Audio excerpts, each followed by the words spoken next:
after his day's work at the hospital, knocked at the door of Cronshaw's room. He got no answer and walked in.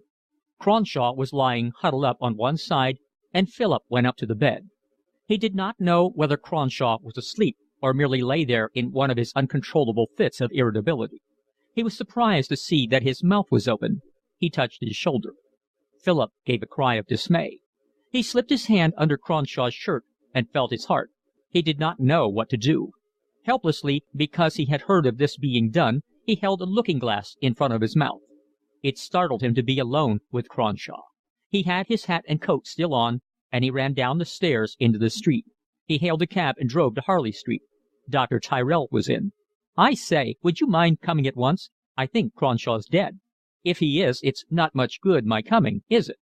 "I should be awfully grateful if you would. I've got a cab at the door. It'll only take a half an hour." Tyrrell put on his hat. In the cab he asked him one or two questions.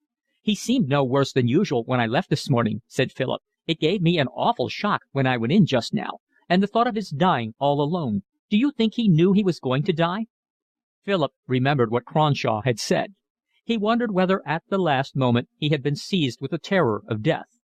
Philip imagined himself in such a plight, knowing it was inevitable and with no one, not a soul, to give an encouraging word when the fear seized him. "You're rather upset," said Dr. Tyrrell. He looked at him with his bright blue eyes. They were not unsympathetic.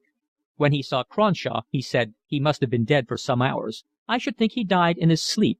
They do sometimes." The body looked shrunk and ignoble. It was not like anything human. Dr. Tyrrell looked at it dispassionately.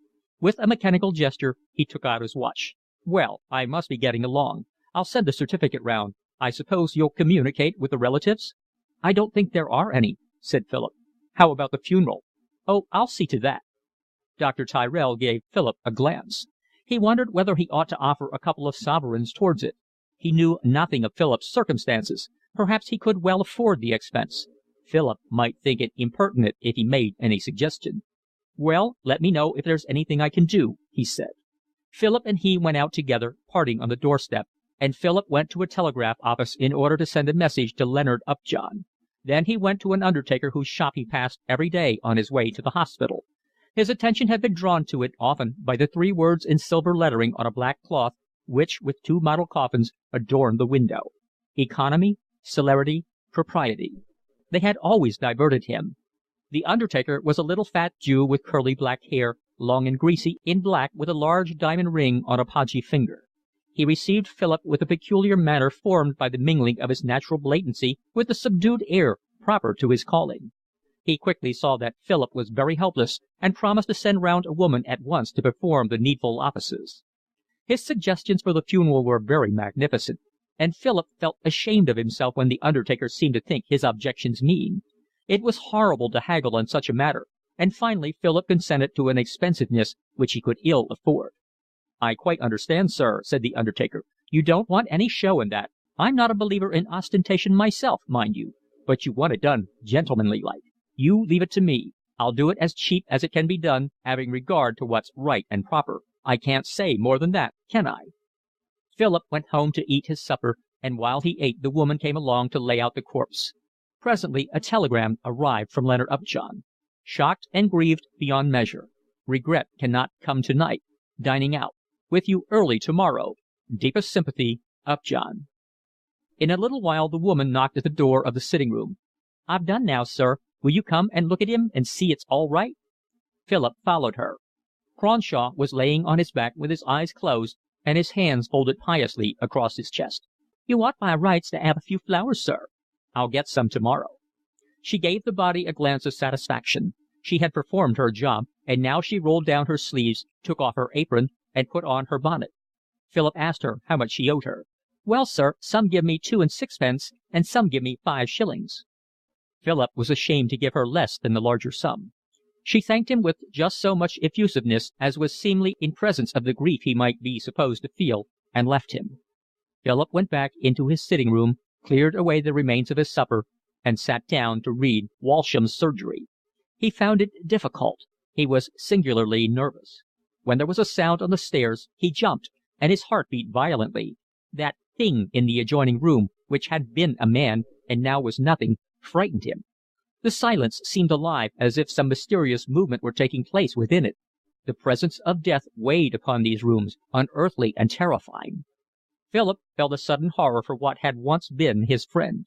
He tried to force himself to read, but presently pushed away his book in despair. What troubled him was the absolute futility of the life which had just ended. It did not matter if Cronshaw was alive or dead. It would have been just as well if he had never lived. Philip thought of Cronshaw young, and it needed an effort of imagination to picture him slender, with a springing step, and with hair on his head, buoyant and hopeful. Philip's rule of life, to follow one's instincts with due regard to the policeman round the corner, had not acted very well there. It was because Cronshaw had done this that he had made such a lamentable failure of existence. It seemed that the instincts could not be trusted. Philip was puzzled, and he asked himself what rule of life was there if that one was useless, and why people acted in one way rather than in another. They acted according to their emotions, but their emotions might be good or bad. It seemed just a chance whether they led to triumph or disaster. Life seemed an inextricable confusion. Men hurried hither and thither, urged by forces they knew not, and the purpose of it all escaped them. They seemed to hurry just for hurrying's sake. Next morning Leonard Upjohn appeared with a small wreath of laurel. He was pleased with his idea of crowning the dead poet with this, and attempted, notwithstanding Philip's disapproving silence, to fix it on the bald head. But the wreath fitted grotesquely. It looked like the brim of a hat worn by a low comedian in a music hall. "I'll put it over his heart instead," said Upjohn. "You put it on his stomach," remarked Philip. Upjohn gave a thin smile. "Only a poet knows where lies a poet's heart," he answered. They went back into the sitting-room, and Philip told him what arrangements he had made for the funeral. "I hope you spared no expense. I should like the hearse to be followed by a long string of empty coaches, and I should like the horses to wear tall, nodding plumes, and there should be a vast number of mutes with long streamers on their hats. I like the thought of all those empty coaches. As the cost of the funeral will apparently fall on me, and I'm not overly flush just now, I've tried to make it as moderate as possible." "But, my dear fellow, in that case, why didn't you get him a pauper's funeral? There would have been something poetic in that. You have an unerring instinct for mediocrity." Philip flushed a little, but did not answer. And next day he and Upjohn followed the hearse in the one carriage which Philip had ordered. Lawson, unable to come, had sent a wreath, and Philip, so that the coffin should not seem too neglected, had bought a couple. On the way back the coachman whipped up his horses. Philip was dog-tired, and presently went to sleep. He was awakened by Upjohn's voice. "It's rather lucky the poems haven't come out yet. I think we'd better hold them back a bit, and I'll write a preface. I began thinking of it during the drive to the cemetery. I believe I can do something rather good. Anyhow, I'll start with an article in the Saturday." Philip did not reply, and there was a silence between them. At last Upjohn said: "I dare say I'd be wiser not to whittle away my copy. I think I'll do an article for one of the reviews, and then I can just print it afterwards as a preface." Philip kept his eye on the monthlies, and a few weeks later it appeared. The article made something of a stir, and extracts from it were printed in many of the papers. It was a very good article, vaguely biographical, for no one knew much of Cronshaw's early life, but delicate, tender, and picturesque. Leonard Upjohn, in his intricate style, drew graceful little pictures of Cronshaw in the Latin Quarter, talking, writing poetry. Cronshaw became a picturesque figure, an English Verlaine, and Leonard Upjohn's coloured phrases took on a tremulous dignity, a more pathetic grandiloquence as he described the sordid end, the shabby little room in Soho, and, with a reticence which was wholly charming and suggested a much greater generosity than modesty allowed him to state, the efforts he made to transport the poet to some cottage embowered with honeysuckle amid a flowering orchard. And the lack of sympathy, well-meaning but so tactless, which had taken the poet instead to the vulgar respectability of Kennington. Leonard Upjohn described Kennington with that restrained humour which a strict adherence to the vocabulary of Sir Thomas Browne necessitated. With delicate sarcasm he narrated the last weeks, the patience with which Cronshaw bore the well-meaning clumsiness of the young student who had appointed himself his nurse, and the pitifulness of that divine vagabond in those hopelessly middle-class surroundings. Beauty from ashes. He quoted from Isaiah. It was a triumph of irony for that outcast poet to die amid the trappings of vulgar respectability. It reminded Leonard Upjohn of Christ among the Pharisees, and the analogy gave him opportunity for an exquisite passage. And then he told how a friend, his good taste did not suffer him more than to hint subtly who the friend was with such gracious fancies, had laid a laurel wreath on the dead poet's heart, and the beautiful dead hands had seemed to rest with a voluptuous passion upon Apollo's leaves, fragrant with the fragrance of art, and more green than jade brought by smart mariners from the manifold, inexplicable China. And, an admirable contrast, the article ended with a description of the middle-class, ordinary, prosaic funeral of him who should have been buried like a prince or like a pauper. It was the crowning buffet, the final victory of Philistia over art, beauty, and immaterial things. Leonard Upjohn had never written anything better. It was a miracle of charm, grace, and pity. He printed all Cronshaw's best poems in the course of the article, so that when the volume appeared much of its point was gone. But he advanced his own position a good deal. He was thenceforth a critic to be reckoned with. He had seemed before a little aloof, but there was a warm humanity about this article which was infinitely attractive. End of chapter 85. Chapter 86. In the spring, Philip, having finished his dressing in the outpatients department, became an inpatients clerk. This appointment lasted 6 months. The clerk spent every morning in the wards, first in the men's, then in the women's, with the house physician. He wrote up cases, made tests, and passed the time of day with the nurses. On 2 afternoons a week the physician in charge went round with a little knot of students, examined the cases, and dispensed information. The work had not the excitement, the constant change, the intimate contact with reality of the work in the outpatients department, but Philip picked up a good deal of knowledge. He got on very well with the patients, and he was a little flattered at the pleasure they showed in his attendance on them. He was not conscious of any deep sympathy in their sufferings, but he liked them, and because he put on no airs, he was more popular with them than others of the clerks. He was pleasant, encouraging, and friendly. Like everyone connected with hospitals, he found that male patients were more easy to get on with than female. The women were often querulous and ill-tempered. They complained bitterly of the hard-worked nurses who did not show them the attention they thought their right, and they were troublesome, ungrateful, and rude. Presently Philip was fortunate enough to make a friend. One morning the house physician gave him a new case, a man, and, seating himself at the bedside, Philip proceeded to write down particulars on the letter. He noticed on looking at this that the patient was described as a journalist. His name was Thorpe Athelney, an unusual one for a hospital patient, and his age was 48. He was suffering from a sharp attack of jaundice, and had been taken into the ward on account of obscure symptoms which it seemed necessary to watch. He answered the various questions which it was Philip's duty to ask him in a pleasant, educated voice. Since he was lying in bed, it was difficult to tell if he was short or tall, but his small head and small hands suggested that he was a man of less than average height. Philip had the habit of looking at people's hands, and Athelney's astonished him. They were very small, with long tapering fingers and beautiful rosy fingernails. They were very smooth, and except for the jaundice would have been of a surprising whiteness. The patient kept them outside the bedclothes, one of them slightly spread out, the second and third fingers together, and while he spoke to Philip, seemed to contemplate them with satisfaction. With a twinkle in his eyes, Philip glanced at the man's face. Notwithstanding the yellowness, it was distinguished. He had blue eyes, a nose of imposing boldness, hooked, aggressive but not clumsy, and a small beard, pointed and gray. He was rather bald, but his hair had evidently been quite fine, curling prettily, and he still wore it long. "I see you're a journalist," said Philip. "What papers do you write for?" "I write for all the papers. You cannot open a paper without seeing some of my writing." There was one by the side of the bed, and reaching for it, he pointed out an advertisement.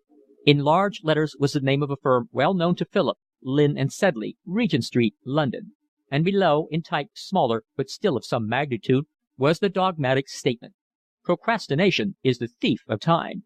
Then a question, startling because of its reasonableness: "Why not order today?" There was a repetition in large letters like the hammering of conscience on a murderer's heart: "Why not?" Then, boldly: "Thousands of pairs of gloves from the leading markets of the world at astounding prices. Thousands of pairs of stockings from the most reliable manufacturers of the universe at sensational reductions." Finally the question recurred, but flung now like a challenging gauntlet in the list: "Why not order today?" "I'm the press representative of Lynn and Sedley." He gave a little wave of his beautiful hand. "To what base uses?" Philip went on asking the regulation questions, some a mere matter of routine, others artfully devised to lead the patient to discover things which he might be expected to desire to conceal. "Have you ever lived abroad?" asked Philip. "I was in Spain for 11 years." "What were you doing there?" "I was secretary of the English Water Company at Toledo." Philip remembered that Clutton had spent some months in Toledo, and the journalist's answer made him look at him with more interest. But he felt it would be improper to show this. It was necessary to preserve the distance between the hospital patient and the staff. When he had finished his examination, he went on to other beds. Thorpe Athelny's illness was not grave, and, though remaining very yellow, he soon felt much better. He stayed in bed only because the physician thought he should be kept under observation till certain reactions became normal. One day, on entering the ward, Philip noticed that Athelny, pencil in hand, was reading a book. He put it down when Philip came to his bed. "May I see what you're reading?" asked Philip, who could never pass a book without looking at it. Philip took it up and saw that it was a volume of Spanish verse, the poems of San Juan de la Cruz, and as he opened it a sheet of paper fell out. Philip picked it up and noticed that verse was written upon it. "You're not going to tell me you've been occupying your leisure in writing poetry? That's a most improper proceeding in a hospital patient." "I was trying to do some translations. Do you know Spanish?" "No." "Well, you know all about San Juan de la Cruz, don't you?" "I don't indeed." "He was one of the Spanish mystics. He's one of the best poets they've ever had. I thought it would be worth while translating him into English." "May I look at your translation?" "It's very rough," said Athelny, but he gave it to Philip with an alacrity which suggested that he was eager for him to read it. It was written in pencil in a fine but very peculiar handwriting, which was hard to read. It was just like blackletter. "Doesn't it take you an awful time to write like that? It's wonderful." "I don't know why handwriting shouldn't be beautiful." Philip read the first verse.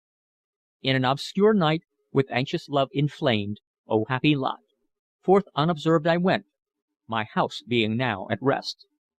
Philip looked curiously at Thorpe Athelny. He did not know whether he felt a little shy with him or was attracted by him. He was conscious that his manner had been slightly patronizing, and he flushed as it struck him that Athelny might have thought him ridiculous. "What an unusual name you've got," he remarked for something to say. "It's a very old Yorkshire name. Once it took the head of my family a day's hard riding to make the circuit of his estates, but the mighty are fallen. Fast women and slow horses." He was short-sighted, and when he spoke looked at you with a peculiar intensity.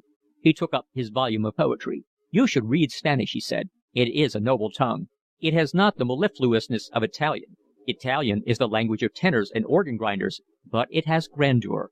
It does not ripple like a brook in a garden, but it surges tumultuous like a mighty river in flood." His grandiloquence amused Philip, but he was sensitive to rhetoric, and he listened with pleasure while Athelny, with picturesque expressions and the fire of a real enthusiasm, described to him the rich delight of reading Don Quixote in the original and the music, romantic, limpid, passionate, of the enchanting Calderon. "I must get on with my work," said Philip presently. "Oh, forgive me, I forgot. I will tell my wife to bring me a photograph of Toledo, and I will show it to you. Come and talk with me when you have the chance. You don't know what a pleasure it gives me." During the next few days, in moments snatched whenever there was opportunity, Philip's acquaintance with the journalist increased. Thorpe Athelny was a good talker. He did not say brilliant things, but he talked inspiringly, with an eager vividness which fired the imagination.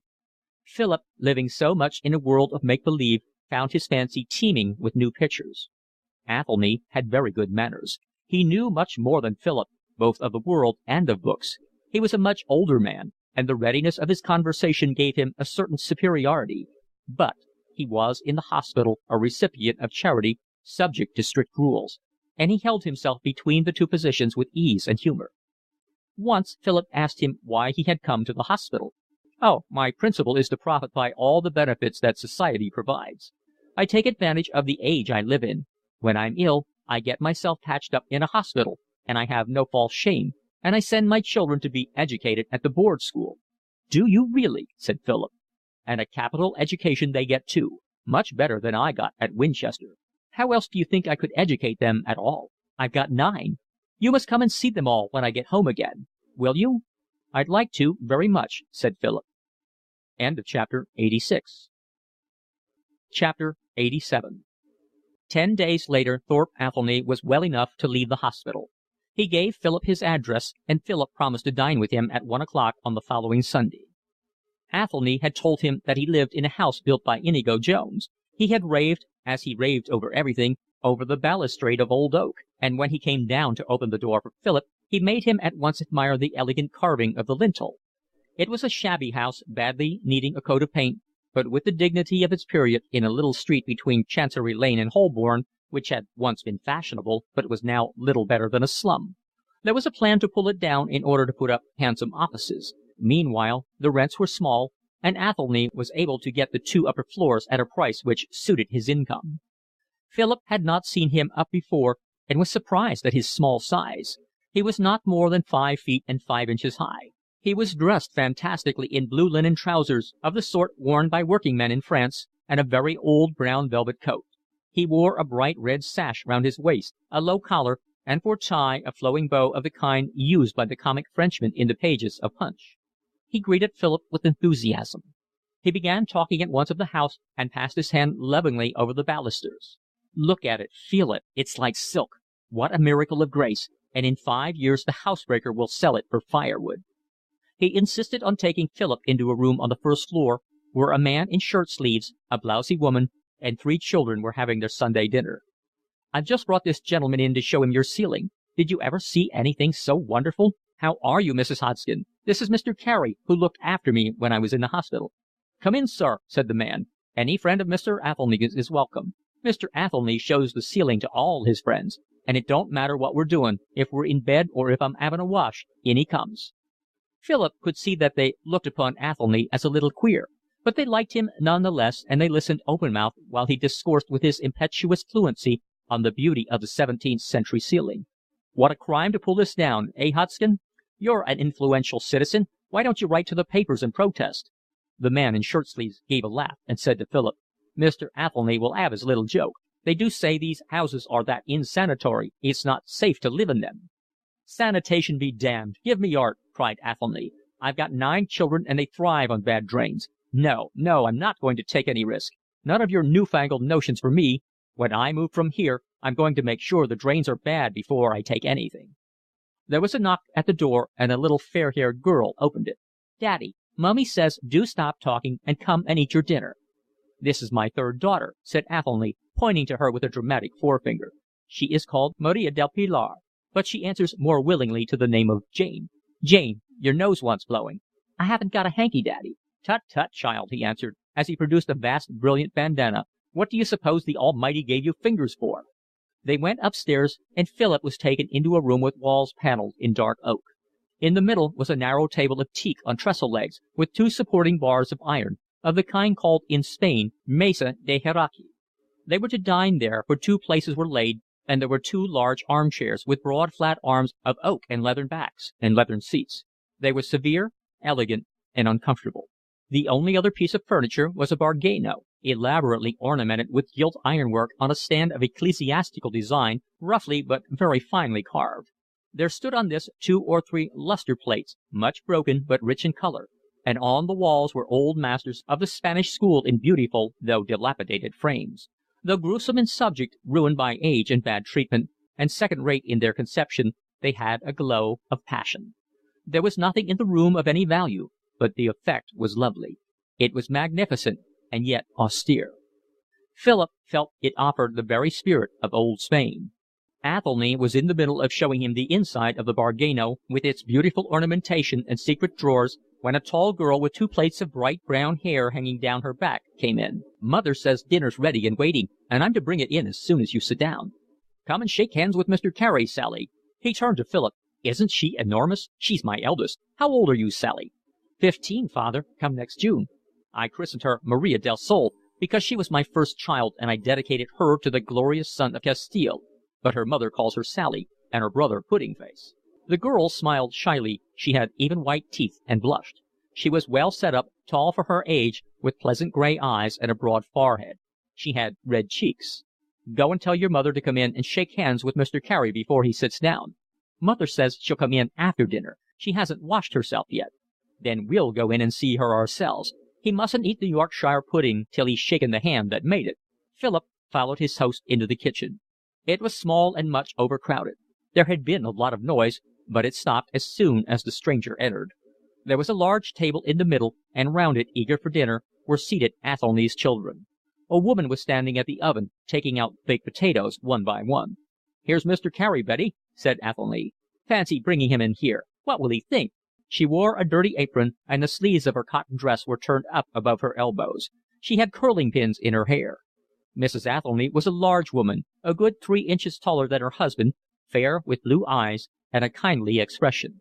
She had been a handsome creature, but advancing years and the bearing of many children had made her fat and blousy. Her blue eyes had become pale, her skin was coarse and red, the color had gone out of her hair. She straightened herself, wiped her hand on her apron, and held it out. "You're welcome, sir," she said in a slow voice, with an accent that seemed oddly familiar to Philip. "Athelny said you was very kind to him in the 'orspital." "Now you must be introduced to the livestock," said Athelny. "That is Thorpe." He pointed to a chubby boy with curly hair. "He is my eldest son, heir to the title, estates, and responsibilities of the family. There is Athelstan, Howard, Edward." He pointed with his forefinger to 3 smaller boys, all rosy, healthy, and smiling, though when they felt Philip's smiling eyes upon them, they looked down shyly at their plates. "Now, the girls in order. Maria del Sol." "Puddin' face," said one of the small boys. "Your sense of humor is rudimentary, my son. Maria de los Mercedes, Maria del Pilar, Maria de la Concepcion, Maria del Rosario." "I call them Sally, Molly, Connie, Rosie, and Jane," said Mrs. Athelny. "Now, Athelny, you go into your own room, and I'll send you your dinner. I'll let the children come in afterwards for a bit when I've washed them. My dear, if I'd had the naming of you I should have called you Maria of the Soapsuds. You're always torturing these wretched brats with soap. You go first, Mr. Carey, or I shall never get him to sit down and eat his dinner." Athelny and Philip installed themselves in the great monkish chairs, and Sally brought them in 2 plates of beef, Yorkshire pudding, baked potatoes, and cabbage. Athelny took 6 pence out of his pocket and sent her for a jug of beer. "I hope you didn't have the table laid here on my account," said Philip. "I should have been quite happy to eat with the children." "Oh no, I always have my meals by myself. I like these antique customs. I don't think that women ought to sit at table with men. It ruins conversation, and I'm sure it's very bad for them. It puts ideas in their heads, and women are never at ease with themselves when they have ideas." Both host and guest ate with a hearty appetite. "Did you ever taste such Yorkshire pudding? No one can make it like my wife. That's the advantage of not marrying a lady. You noticed she wasn't a lady, didn't you?" It was an awkward question, and Philip did not know how to answer it. "I never thought about it," he said lamely. Athelny laughed. He had a peculiarly joyous laugh. "No, she's not a lady nor anything like it. Her father was a farmer, and she's never bothered about H's in her life. We've had 12 children, and 9 of them are alive. I tell her it's about time she stopped, but she's an obstinate woman. She's got into the habit of it now, and I don't believe she'll be satisfied till she's had 20. At that moment Sally came in with the beer, and having poured out a glass for Philip, went to the other side of the table to pour some out for her father. He put his hand round her waist. "Did you ever see such a handsome, strapping girl? Only 15, and she might be 20. Look at her cheeks. She's never had a day's illness in her life. It'll be a lucky man who marries her, won't it, Sally?" Sally listened to all this with a slight, slow smile, not much embarrassed, for she was accustomed to her father's outburst, but with an easy modesty which was very attractive. "Don't let your dinner get cold, father," she said, drawing herself away from his arm. "You'll call when you're ready for your pudding, won't you?" They were left alone, and Athelny lifted the pewter tankard to his lips. He drank long and deep. "My word, is there anything better than English beer?" he said. "Let us thank God for simple pleasures. Roast beef and rice pudding, a good appetite, and beer. I was married to a lady once. My God, don't marry a lady, my boy." Philip laughed. He was exhilarated by the scene, the funny little man in his odd clothes, the panel room and the Spanish furniture, the English fare. The whole thing had an exquisite incongruity. "You laugh, my boy. You can't imagine marrying beneath you. You want a wife who's an intellectual equal. Your head is crammed full of ideas of comradeship. Stuff and nonsense, my boy. A man doesn't want to talk politics to his wife. And what do you think I care for Betty's views upon the differential calculus? A man wants a wife who can cook his dinner and look after his children. I've tried both, and I know. Let's have the pudding in." He clapped his hands, and presently Sally came.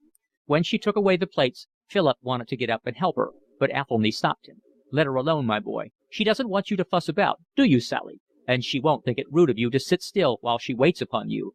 She don't care a damn for chivalry, do you, Sally?" "No, father," answered Sally demurely.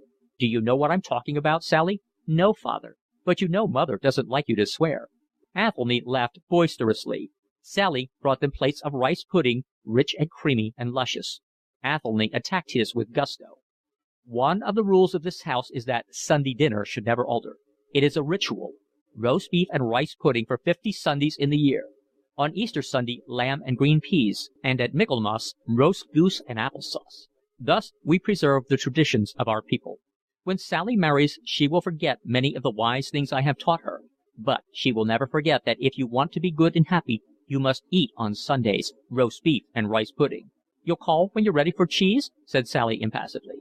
"Do you know the legend of the halcyon?" said Athelny. Philip was growing used to his rapid leaping from one subject to another.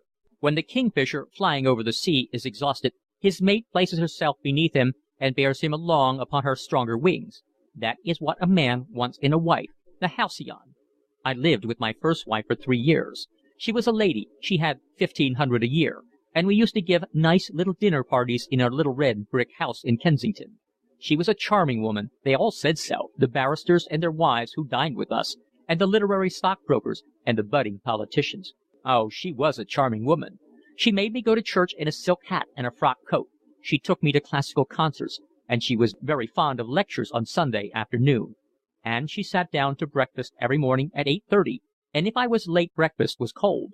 And she read the right books, admired the right pictures, and adored the right music. My God, how that woman bored me. She is charming still, and she lives in the little red brick house in Kensington, with Morris papers and Whistler's etchings on the walls, and gives the same nice little dinner parties, with veal creams and ices from Gunter's, as she did 20 years ago." Philip did not ask by what means the ill-matched couple had separated, but Athelny told him. "Betty's not my wife, you know. My wife wouldn't divorce me. The children are bastards, every jack one of them, and are they any the worse for that? Betty was one of the maids in the little red brick house in Kensington. 4 or 5 years ago I was on my uppers, and I had 7 children, and I went to my wife and asked her to help me. She said she'd make me an allowance if I'd give up Betty and go abroad. Can you see me giving Betty up? We starved for a while instead. My wife said I loved the gutter. I've degenerated. I've come down in the world. I earn £3 a week as press agent to a linen draper, and every day I thank God that I'm not in the little red brick house in Kensington." Sally brought in cheddar cheese, and Athelny went on with his fluent conversation. "It's the greatest mistake in the world to think that one needs money to bring up a family. You need money to make them gentlemen and ladies, but I don't want my children to be ladies and gentlemen. Sally's going to earn her living in another year. She's to be apprenticed to a dressmaker, aren't you, Sally? And the boys are going to serve their country. I want them all to go into the Navy. It's a jolly life and a healthy life, good food, good pay, and a pension to end their days on." Philip lit his pipe. Athelny smoked cigarettes of Havana tobacco, which he rolled himself. Sally cleared away. Philip was reserved, and it embarrassed him to be the recipient of so many confidences. Athelny, with his powerful voice in a diminutive body, with his bombast, with his foreign look, with his emphasis, was an astonishing creature.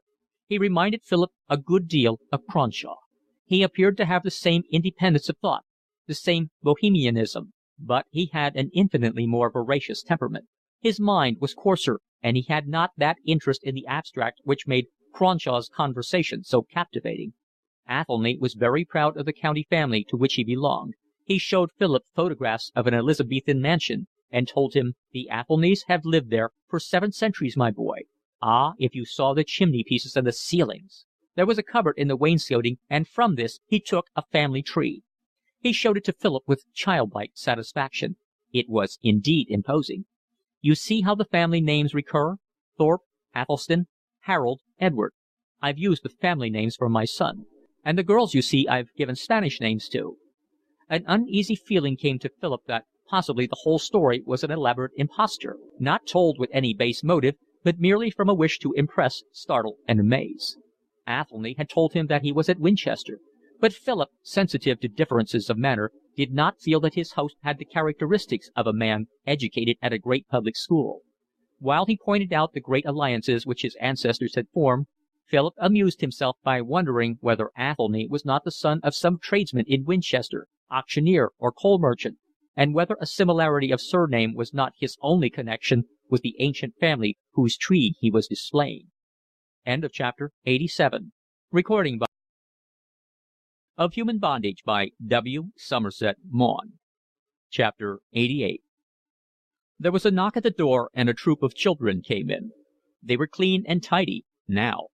Their faces shone with soap, and their hair was plastered down. They were going to Sunday school under Sally's charge. Athelny joked with them in his dramatic, exuberant fashion, and you could see that he was devoted to them all. His pride in their good health and their good looks was touching. Philip felt that they were a little shy in his presence, and when their father sent them off, they fled from the room in evident relief. In a few minutes Mrs. Athelny appeared. She had taken her hair out of the curling pins, and now wore an elaborate fringe. She had on a plain black dress, a hat with cheap flowers, and was forcing her hands, red and coarse from much work, into black kid gloves. "I'm going to church, Athelny," she said. "There's nothing you'll be wanting, is there?" "Only your prayers, my Betty." "They won't do you much good. You're too far gone for that," she smiled. Then, turning to Philip, she drawled, "I can't get him to go to church. He's no better than an atheist." "Doesn't she look like Rubens' second wife?" cried Athelny. "Wouldn't she look splendid in a 17th century costume? That's the sort of wife to marry, my boy. Look at her." "I believe you talked the hind leg off a donkey, Athelny," she answered calmly. She succeeded in buttoning her gloves, but before she went she turned to Philip with a kindly, slightly embarrassed smile.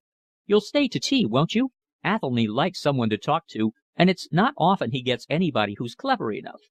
"Of course he'll stay to tea," said Athelny. Then, when his wife had gone, "I make a point of the children going to Sunday school, and I like Betty to go to church. I think women ought to be religious. I don't believe myself, but I like women and children to." Philip, straight-laced in matters of truth, was a little shocked by this airy attitude. "But how can you look on while your children are being taught things which you don't think are true?" "If they're beautiful, I don't much mind if they're not true. It's asking a great deal that things should appeal to your reason as well as to your sense of the aesthetic. I wanted Betty to become a Roman Catholic.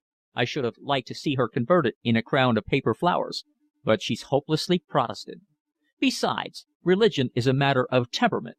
You will believe anything if you have the religious turn of mind, and if you haven't, it doesn't matter what beliefs were instilled into you, you will grow out of them. Perhaps religion is the best school of morality. It is like one of those drugs you gentlemen use in medicine which carries another in solution. It is of no efficacy in itself, but enables the other to be absorbed. You take your morality because it is combined with religion. You lose the religion, and the morality stays behind.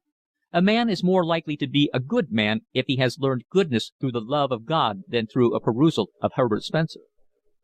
This was contrary to all Philip's ideas. He still looked upon Christianity as a degrading bondage that must be cast away at any cost. It was connected subconsciously in his mind with the dreary services in the cathedral at Tercanbury, and the long hours of boredom in the cold church at Blackstable. And the morality of which Athelny spoke was to him no more than a part of the religion which a halting intelligence preserved when it had laid aside the beliefs which alone made it reasonable. But while he was meditating a reply, Athelny, more interested in hearing himself speak than in discussion, broke into a tirade upon Roman Catholicism. For him it was an essential part of Spain, and Spain meant so much to him, because he had escaped to it from the conventionality which during his married life he had found so irksome. With large gestures, and in the emphatic tone which made what he said so striking, Athelny described to Philip the Spanish cathedrals with their vast dark spaces, the massive gold of the altarpieces, and the sumptuous ironwork, gilt and faded, the air laden with incense, the silence.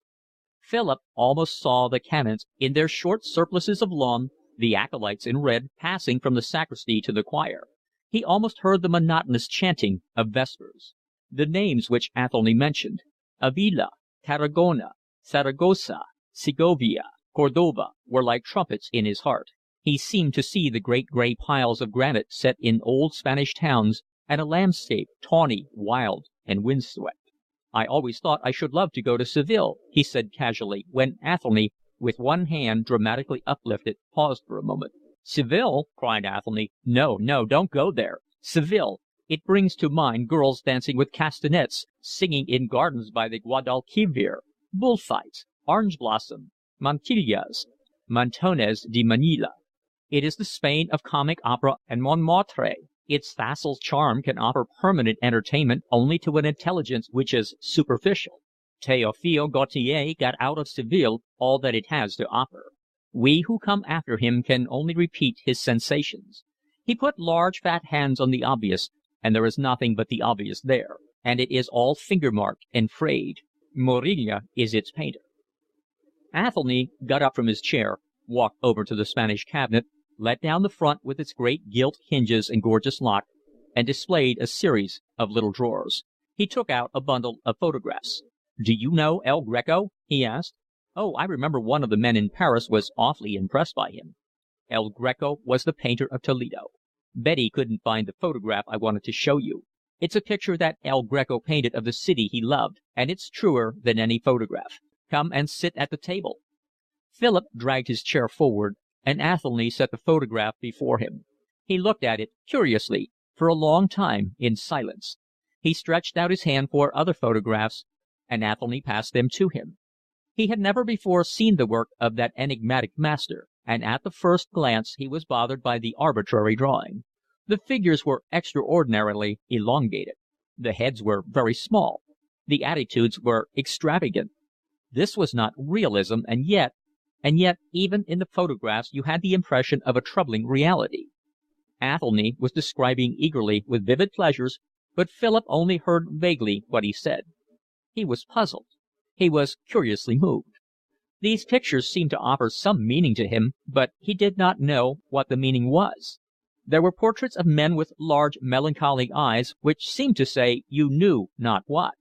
There were long monks in the Franciscan habit or in the Dominican, with distraught faces, making gestures whose sense escaped you. There was an Assumption of the Virgin. There was a crucifixion in which the painter, by some magic of feeling, had been able to suggest that the flesh of Christ's dead body was not human flesh only, but divine. And there was an Ascension in which the Saviour seemed to surge up towards the empyrean, and yet to stand upon the air as steadily as though it were solid ground. The uplifted arms of the apostles, the sweep of their draperies, their ecstatic gestures, gave an impression of exultation and of holy joy. The background of nearly all was the sky by night, the dark night of the soul, with wild clouds swept by strange winds of hell and lit luridly by an uneasy moon. "I've seen that sky in Toledo over and over again," said Athelny. "I have an idea that when first El Greco came to the city it was by such a night, and it made so vehement an impression upon him that he could never get away from it." Philip remembered how Clutton had been affected by this strange master, whose work he now saw for the first time. He thought that Clutton was the most interesting of all the people he had known in Paris. His sardonic manner, his hostile aloofness, had made it difficult to know him, but it seemed to Philip, looking back, that there had been in him a tragic force which sought vainly to express itself in painting. He was a man of unusual character, mystical after the fashion of a time that had no leaning to mysticism, who was impatient with life because he found himself unable to say the things which the obscure impulses of his heart suggested. His intellect was not fashioned to the uses of the spirit. It was not surprising that he felt a deep sympathy with the Greek who had devised a new technique to express the yearnings of his soul. Philip looked again at the series of portraits of Spanish gentlemen, with ruffles and pointed beards, their faces pale against the sober black of their clothes and the darkness of the background. El Greco was the painter of the soul, and these gentlemen, wan and wasted, not by exhaustion but by restraint, with their tortured minds, seemed to walk unaware of the beauty of the world. For their eyes look only in their hearts, and they are dazzled by the glory of the unseen. No painter has shown more piteously that the world is but a place of passage. The souls of the men he painted speak their strange longings through their eyes. Their senses are miraculously acute, not for sounds and odors and color, but for the very subtle sensations of the soul. The noble walks with a monkish heart within him, and his eyes see things which saints in their cells see too, and he is unastounded. His lips are not lips that smile. Philip, silent still, returned to the photograph of Toledo, which seemed to him the most arresting picture of them all. He could not take his eyes off it. He felt strangely that he was on the threshold of some new discovery in life. He was tremulous with a sense of adventure. He thought for an instant of the love that had consumed him. Love seemed very trivial beside the excitement which now leaped in his heart. The picture he looked at was a long one, with houses crowded upon a hill. In one corner a boy was holding a large map of the town. In another was a classical figure representing the river Tagus, and in the sky was the Virgin surrounded by angels. It was a landscape alien to all Philip's notion, for he had lived in circles that worshipped exact realism. And yet here again, strangely to himself, he felt a reality greater than any achieved by the masters in whose steps humbly he had sought to walk. He heard Athelny say that the representation was so precise that when the citizens of Toledo came to look at the picture, they recognized their houses. The painter had painted exactly what he saw, but he had seen with the eyes of the spirit. There was something unearthly in that city of pale gray. It was a city of the soul seen by a wan light that was neither that of night nor day. It stood on a green hill, but of a green not of this world, and it was surrounded by massive walls and bastions to be stormed by no machines or engines of man's invention, but by prayer and fasting, by contrite sighs, and by mortifications of the flesh. It was a stronghold of God. Those gray houses were made of no stone known to masons. There was something terrifying in their aspect, and you did not know what men might live in them. You might walk through the streets and be unamazed to find them all deserted, and yet not empty. For you felt a presence invisible and yet manifest to every inner sense. It was a mystical city in which the imagination faltered like one who steps out of the light into darkness. The soul walked naked to and fro, knowing the unknowable, and conscious strangely of experience, intimate but inexpressible of the absolute. And without surprise, in that blue sky, real with a reality that not the eye but the soul confesses, with its rack of light clouds driven by strange breezes, like the cries and the sighs of lost souls, you saw the Blessed Virgin with a gown of red and a cloak of blue, surrounded by winged angels.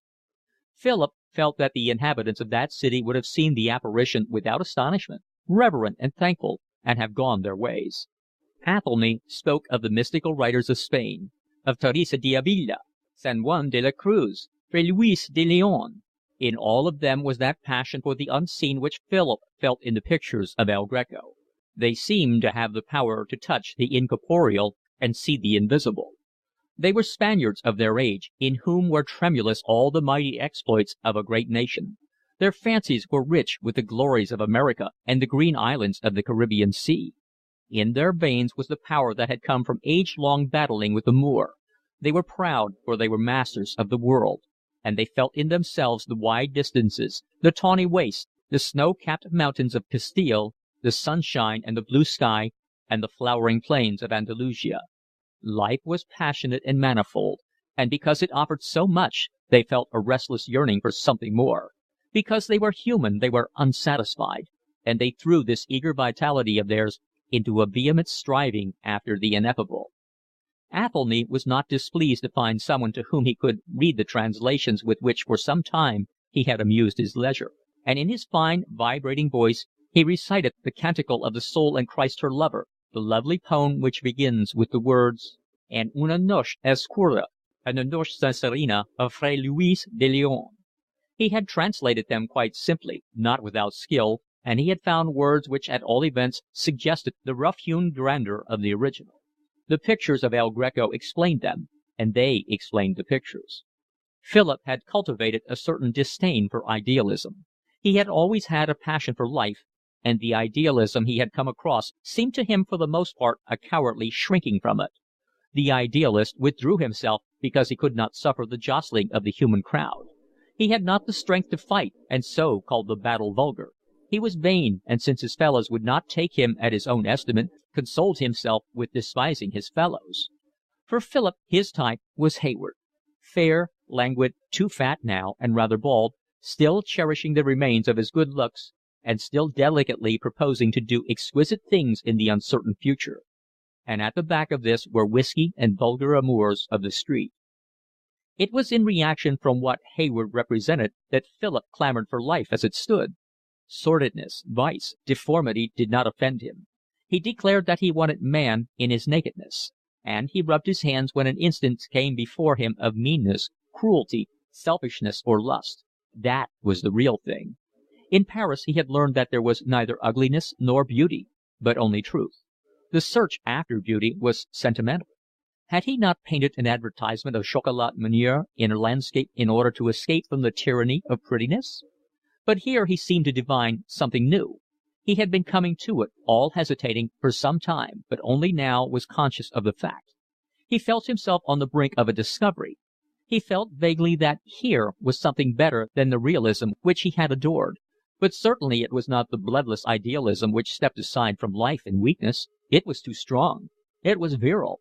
It accepted life in all its vivacity, ugliness and beauty, squalor and heroism. It was realism still. But it was realism carried to some higher pitch, in which facts were transformed by the more vivid light in which they were seen.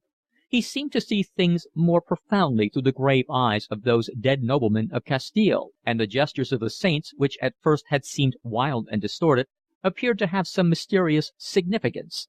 But he could not tell what that significance was. It was like a message which it was very important for him to receive, but it was given him in an unknown tongue, and he could not understand. He was always seeking for a meaning in life, and here it seemed to him that a meaning was offered. But it was obscure and vague. He was profoundly troubled.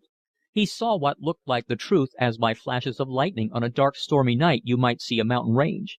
He seemed to see that a man need not leave his life to chance, but that his will was powerful. He seemed to see that self-control might be as passionate and as active as the surrender to passion. He seemed to see that the inward life might be as manifold, as varied, as rich with experience, as the life of one who conquered realms and explored unknown lands. End of chapter 88. Chapter 89. The conversation between Philip and Athelny was broken into by a clatter up the stairs. Athelny opened the door for the children coming back from Sunday school, and with laughter and shouting they came in. Gaily he asked them what they had learned. Sally appeared for a moment with instructions from her mother that father was to amuse the children while she got tea ready, and Athelny began to tell them one of Hans Andersen's stories. They were not shy children, and they quickly came to the conclusion that Philip was not formidable. Jane came and stood by him, and presently settled herself on his knees. It was the first time that Philip in his lonely life had been present in a family circle. His eyes smiled as they rested on the fair children engrossed in the fairy tale. The life of his new friend, eccentric as it appeared at first glance, seemed now to have the beauty of perfect naturalness. Sally came in once more. "Now then, children, tea's ready," she said. Jane slipped off Philip's knees, and they all went back to the kitchen. Sally began to lay the cloth on the long Spanish table. "Mother says, shall she come and have tea with you?" she asked. "I can give the children their tea." "Tell your mother that we shall be proud and honored if she will favor us with her company," said Athelny. It seemed to Philip that he could never say anything without an oratorical flourish. "Then I'll lay for her," said Sally. She came back again in a moment with a tray on which were a cottage loaf, a slab of butter, and a jar of strawberry jam. While she placed the things on the table, her father chaffed her. He said it was quite time she was walking out. He told Philip that she was very proud, and would have nothing to do with aspirants to that honor who lined up at the door, 2 by 2, outside the Sunday school, and craved the honor of escorting her home. "You do talk, father," said Sally with her slow, good-natured smile. "You wouldn't think to look at her that a tailor's assistant has enlisted in the army because she would not say 'How do you do' to him, and an electrical engineer, mind you, has taken to drink because she refused to share her hymn book with him in church. I shudder to think what will happen when she puts her hair up." "Mother'll bring the tea along herself," said Sally. "Sally never pays any attention to me," laughed Athelny, looking at her with fond, proud eyes. "She goes about her business, indifferent to wars, revolutions, and cataclysms. What a wife she'll make to an honest man." Mrs. Athelny brought in the tea. She sat down and proceeded to cut bread and butter. It amused Philip to see that she treated her husband as though he were a child. She spread jam for him and cut up the bread and butter into convenient slices for him to eat. She had taken off her hat, and in her Sunday dress, which seemed a little tight for her, she looked like one of the farmers' wives whom Philip used to call on sometimes with his uncle when he was a small boy. Then he knew why the sound of her voice was familiar to him. She spoke just like the people round Blackstable. "What part of the country do you come from?" he asked her. "I'm a Kentish woman. I come from Ferne." "I thought as much. My uncle's vicar of Blackstable." "That's a funny thing now," she said. "I was wondering in church just now whether you was any connection of Mr. Carey. Many's the time I've seen him. A cousin of mine married Mr. Barker of Roxley Farm, over by Blackstable Church, and I used to go and stay there often when I was a girl. Isn't that a funny thing now?" She looked at him with a new interest, and a brightness came into her faded eyes. She asked him whether he knew Ferne. It was a pretty village, about 10 miles across country from Blackstable, and the vicar had come over sometimes to Blackstable for the harvest Thanksgiving. She mentioned names of various farmers in the neighbourhood. She was delighted to talk again of the country in which her youth was spent, and it was a pleasure to hear her recall scenes and people that had remained in her memory with a tenacity peculiar to her class. It gave Philip a queer sensation too. A breath of the countryside seemed to be wafted into that panelled room in the middle of London. He seemed to see the fat Kentish fields with their stately elms, and his nostrils dilated with the scent of the air. It is laden with the salt of the North Sea, and that makes it keen and sharp. Philip did not leave the Athelnys till 10 o'clock.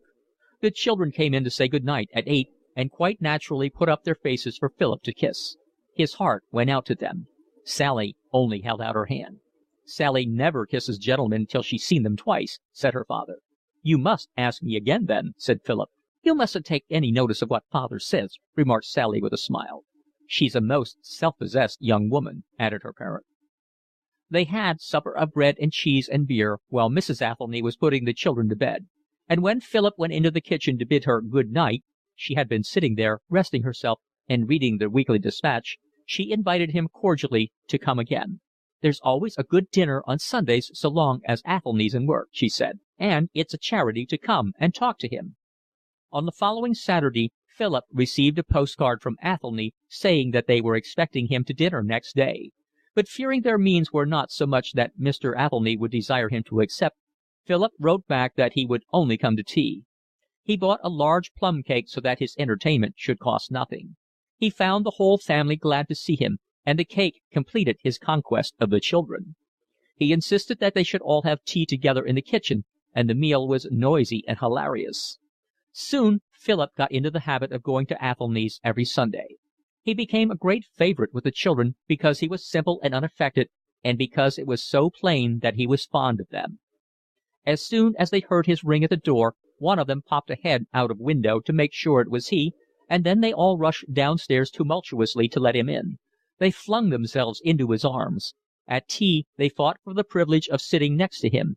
Soon they began to call him Uncle Philip. Athelny was very communicative, and little by little Philip learned the various stages of his life.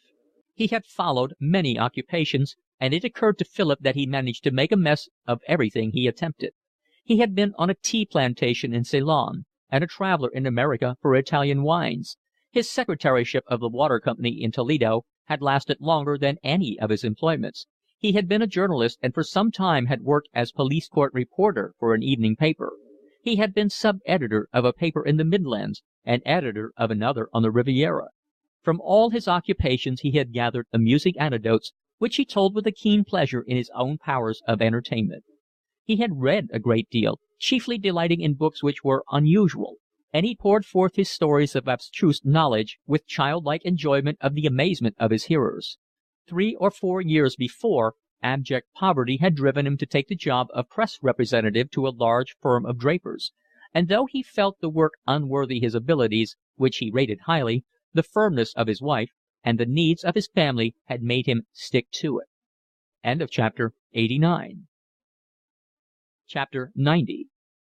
When he left the Athelnys, Philip walked down Chancery Lane and along the Strand to get a bus at the top of Parliament Street. One Sunday, when he had known them about 6 weeks, he did this as usual, but he found the Kennington bus full.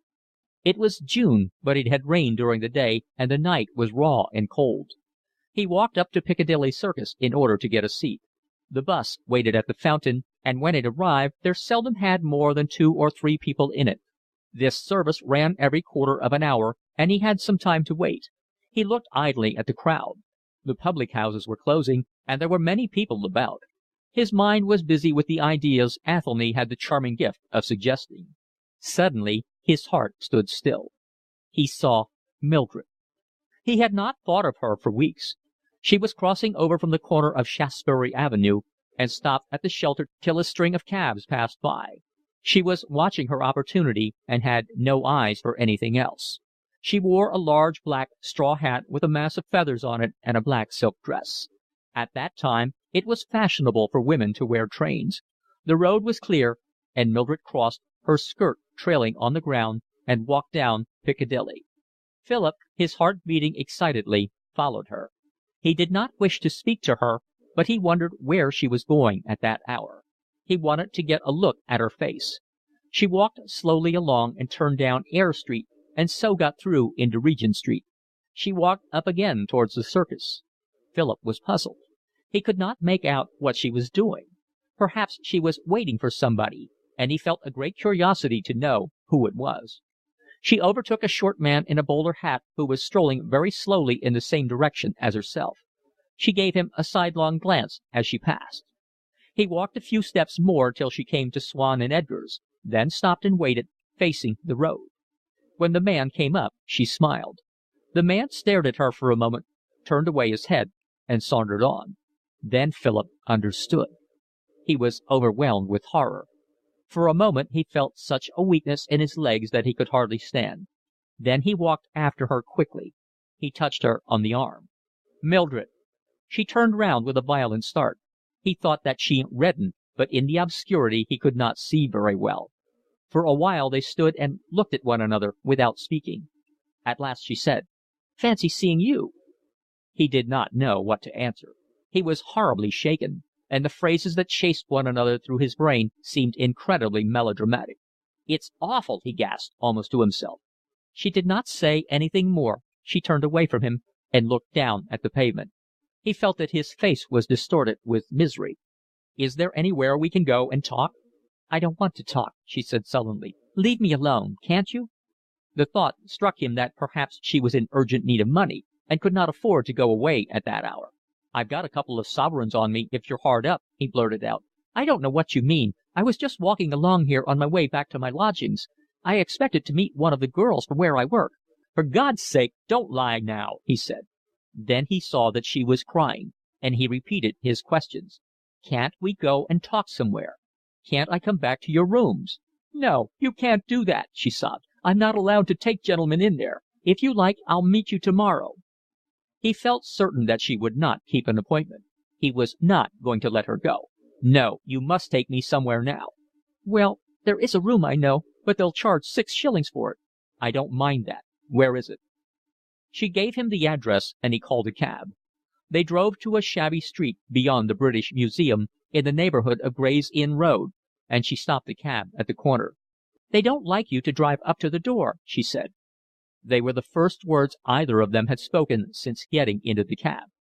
They walked a few yards, and Mildred knocked 3 times sharply at a door. Philip noticed in the fanlight a cardboard on which was an announcement that apartments were to let. The door was opened quietly, and an elderly tall woman let them in. She gave Philip a stare and then spoke to Mildred in an undertone. Mildred led Philip along a passage to a room at the back. It was quite dark. She asked him for a match and lit the gas. There was no globe, and the gas flared shrilly. Philip saw that he was in a dingy little bedroom with a suite of furniture, painted to look like pine much too large for it. The lace curtains were very dirty. The grate was hidden by a large paper fan. Mildred sank on the chair which stood by the side of the chimney-piece. Philip sat on the edge of the bed. He felt ashamed. He saw now that Mildred's cheeks were thick with rouge, her eyebrows were blackened, but she looked thin and ill, and the red on her cheeks exaggerated the greenish pallor of her skin. She stared at the paper fan in a listless fashion. Philip could not think what to say, and he had a choking in his throat as if he were going to cry. He covered his eyes with his hands. "My God, it is awful," he groaned. "I don't know what you've got to fuss about. I should have thought you'd have been rather pleased." Philip did not answer, and in a moment she broke into a sob. "You don't think I'd do it because I like it, do you?" "Oh, my dear," he cried, "I'm so sorry. I'm so awfully sorry." "That'll do me a fat lot of good." Again Philip found nothing to say. He was desperately afraid of saying anything which she might take for a reproach or a sneer. "Where's the baby?" he asked at last.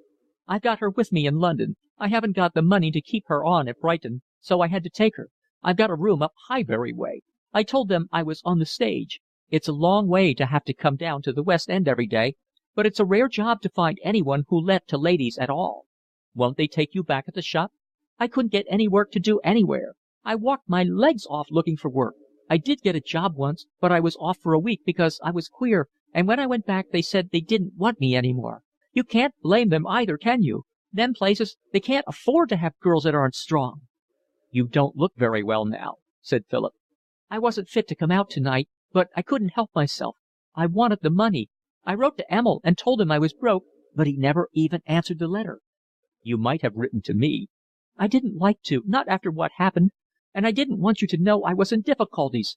I shouldn't have been surprised if you'd just told me I'd only got what I deserved." "You don't know me very well, do you, even now?" For a moment he remembered all the anguish he had suffered on her account, and he was sick with the recollection of his pain. But it was no more than recollection. When he looked at her he knew that he no longer loved her. He was very sorry for her, but he was glad to be free. Watching her gravely, he asked himself why he had been so besotted with passion for her. "You're a gentleman in every sense of the word," she said. "You're the only one I've ever met." She paused for a moment and then flushed. "I hate asking you, Philip, but can you spare me anything?" "It's lucky I've got some money on me. I'm afraid I've only got £2." He gave her the sovereigns. "I'll pay you back, Philip." "Oh, that's all right," he smiled. "You needn't worry." He had said nothing that he wanted to say. They had talked as if the whole thing were natural. And it looked as though she would go now, back to the horror of her life, and he would be able to do nothing to prevent it. She had got up to take the money, and they were both standing. "Am I keeping you?" she asked. "I suppose you want to be getting home." "No, I'm in no hurry," he answered. "I'm glad to have a chance of sitting down." Those words, with all they implied, tore his heart. And it was dreadfully painful to see the weary way in which she sank back into the chair. The silence lasted so long that Philip, in his embarrassment, lit a cigarette. "It's very good of you not to have said anything disagreeable to me, Philip. I thought you might say I didn't know what all." He saw that she was crying again.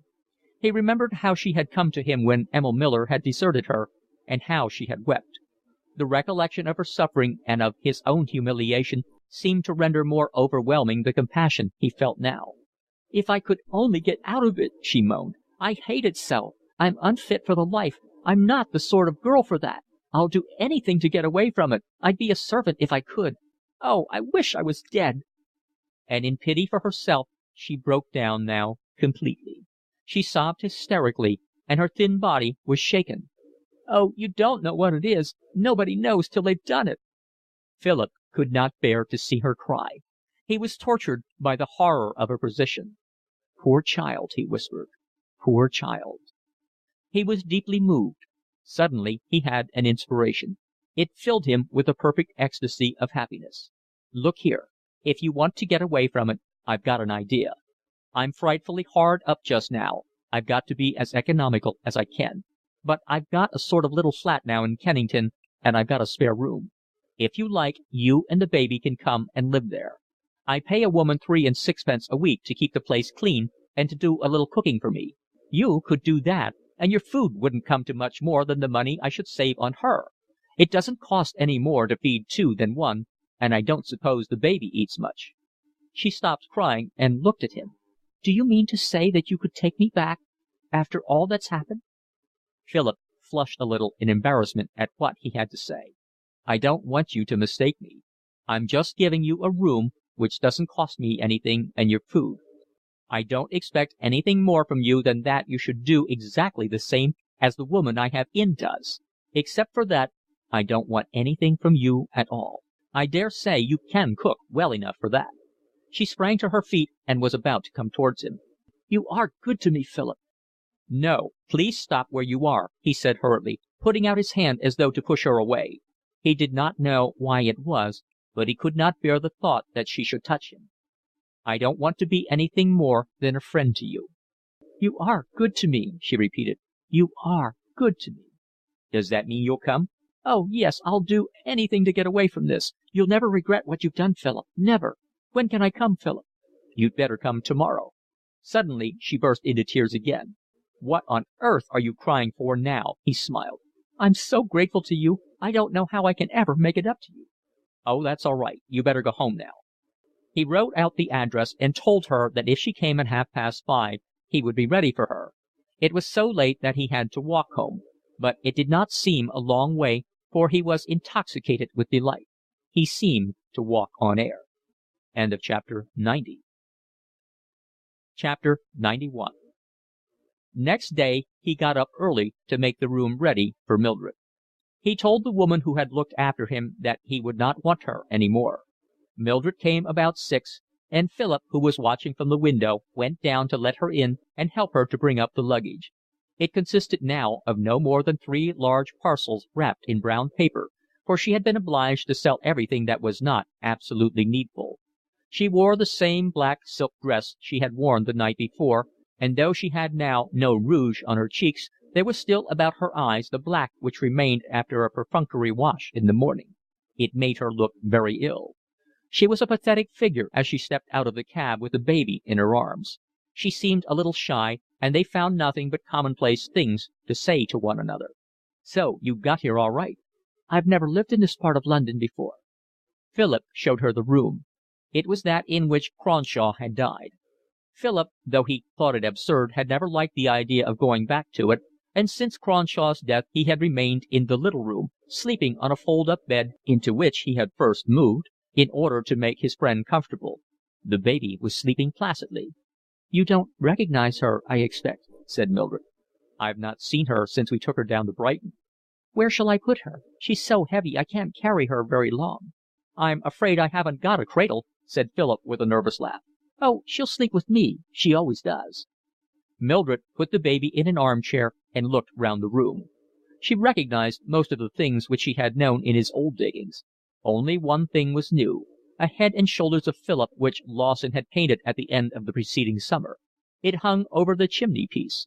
Mildred looked at it critically. "In some ways I like it, and in some ways I don't. I think you're better looking than that."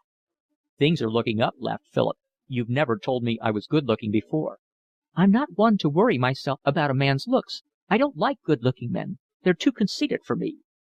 Her eyes travelled round the room in an instinctive search for a looking-glass, but there was none. She put up her hand and patted her large fringe. "What'll the other people in the house say to my being here?" she asked suddenly. "Oh, there's only a man and his wife living here. He's out all day, and I never see her except on Saturday to pay my rent. They keep entirely to themselves. I've not spoken 2 words to either of them since I came." Mildred went into the bedroom to undo her things and put them away. Philip tried to read, but his spirits were too high. He leaned back in his chair, smoking a cigarette, and with smiling eyes looked at the sleeping child. He felt very happy. He was quite sure that he was not at all in love with Mildred. He was surprised that the old feeling had left him so completely. He discerned in himself a faint physical repulsion from her, and he thought that if he touched her it would give him goose-flesh. He could not understand himself. Presently, knocking at the door, she came in again. "I say, you needn't knock," he said. "Have you made the tour of the mansion?" "It's the smallest kitchen I've ever seen." "You'll find it large enough to cook our sumptuous repast," he retorted lightly. "I see there's nothing in. I better go out and get something." "Yes, but I venture to remind you that we must be devilish economical." "What shall I get for supper?" "You'd better get what you think you can cook," laughed Philip. He gave her some money and she went out. She came in half an hour later and put her purchases on the table. She was out of breath from climbing the stairs. "I say, you are anemic," said Philip. "I'll have to dose you with Claude's pills."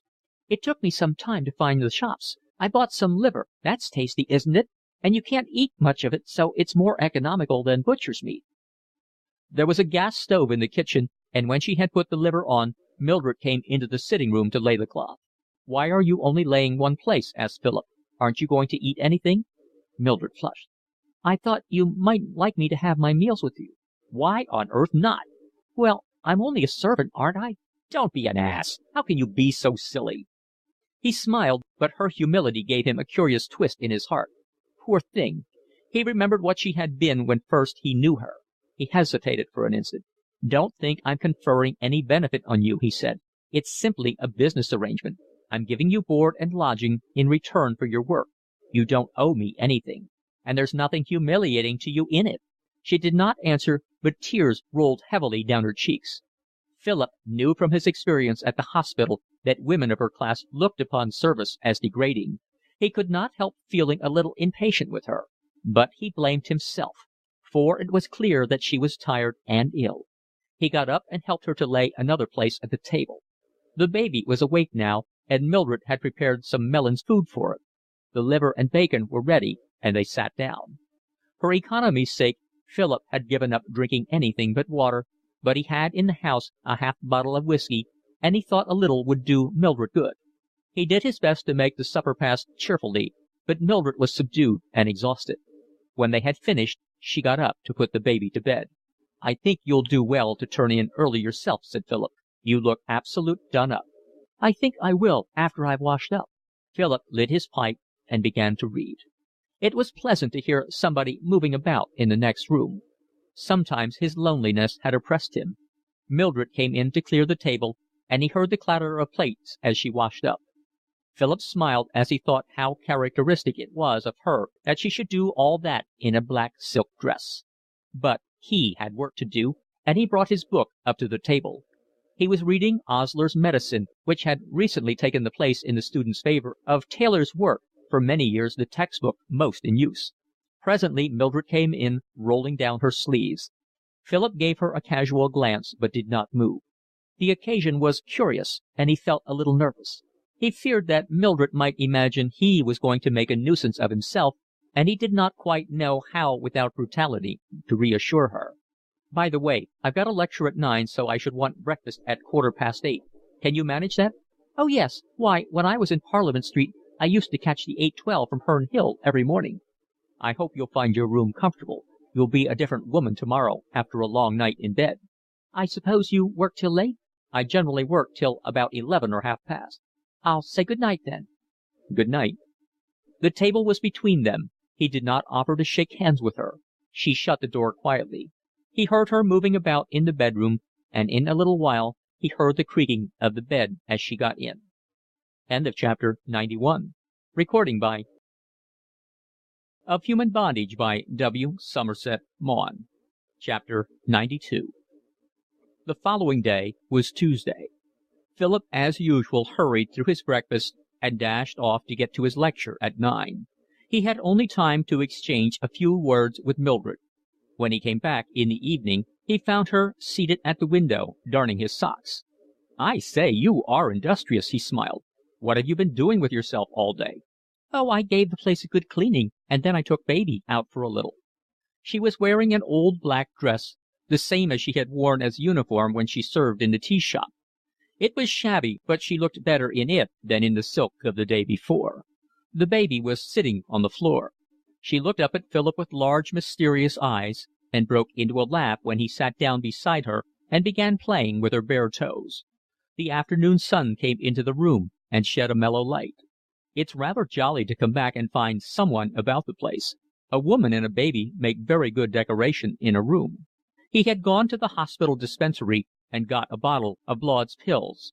He gave them to Mildred and told her she must take them after each meal. It was a remedy she was used to, for she had taken it off and on ever since she was 16. "I'm sure Lawson would love that green skin of yours," said Philip. "He'd say it was so paintable, but I'm terribly matter-of-fact nowadays, and I shan't be angry till you're as pink and white as a milkmaid." "I feel better already." After a frugal supper, Philip filled his pouch with tobacco and put on his hat. It was on Tuesdays that he generally went to the tavern in Beak Street, and he was glad that this day came so soon after Mildred's arrival, for he wanted to make his relations with her perfectly clear. "Are you going out?" she said. "Yes, on Tuesdays I give myself a night off. I shall see you tomorrow. Good night." Philip always went to the tavern with a sense of pleasure.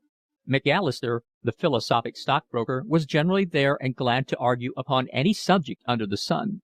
Hayward came regularly when he was in London, and though he and McAllister disliked one another, they continued out of habit to meet on that one evening in the week. McAllister thought Hayward a poor creature, and sneered at his delicacies of sentiment. He asked satirically about Hayward's literary work and received with scornful smiles his vague suggestions of future masterpieces. Their arguments were often heated, but the punch was good and they were both fond of it. Towards the end of the evening they generally composed their differences and thought each other capital fellows. This evening Philip found them both there, and Lawson also.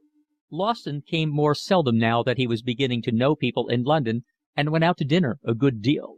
They were all on excellent terms with themselves, for Macalister had given them a good thing on the Stock Exchange, and Hayward and Lawson had made £50 apiece. It was a great thing for Lawson, who was extravagant and earned little money. He had arrived at that stage of the portrait painter's career when he was noticed a good deal by the critics, and found a number of aristocratic ladies who were willing to allow him to paint them for nothing. It advertised them both, and gave the great ladies quite an air of patronesses of the arts. But he very seldom got hold of the solid Philistine who was ready to pay good money for a portrait of his wife. Lawson was brimming over with satisfaction. "It's the most ripping way of making money that I've ever struck," he cried. "I didn't have to put my hand in my pocket for sixpence." "You lost something by not being here last Tuesday, young man," said Macalister to Philip. "My God, why didn't you write to me?" said Philip. "If you only knew how useful £100 would be to me." "Oh, there wasn't time for that. One has to be on the spot. I heard of a good thing last Tuesday, and I asked these fellows if they'd like to have a flutter. I bought them 1,000 shares on Wednesday morning, and there was a rise in the afternoon, so I sold them at once. I made £50 for each of them, and a couple of hundred for myself." Philip was sick with envy. He had recently sold the last mortgage in which his small fortune had been invested, and now had only £600 left. He was panic-stricken sometimes when he thought of the future.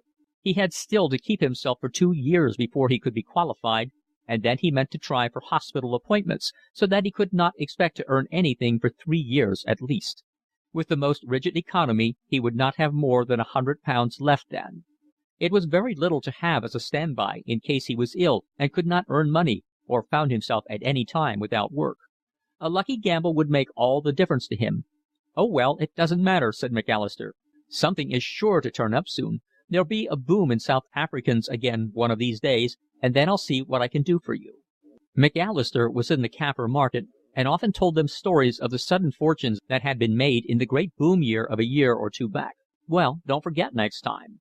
They sat on talking till nearly midnight, and Philip, who lived furthest off, was the first to go. If he did not catch the last tram he had to walk, and that made him very late. As it was, he did not reach home till nearly 12:30. When he got upstairs he was surprised to find Mildred still sitting in his armchair. "Why on earth aren't you in bed?" he cried. "I wasn't sleepy." "You ought to go to bed all the same. It would rest you." She did not move. He noticed that since supper she had changed into her black silk dress. "I thought I'd rather wait up for you in case you wanted anything."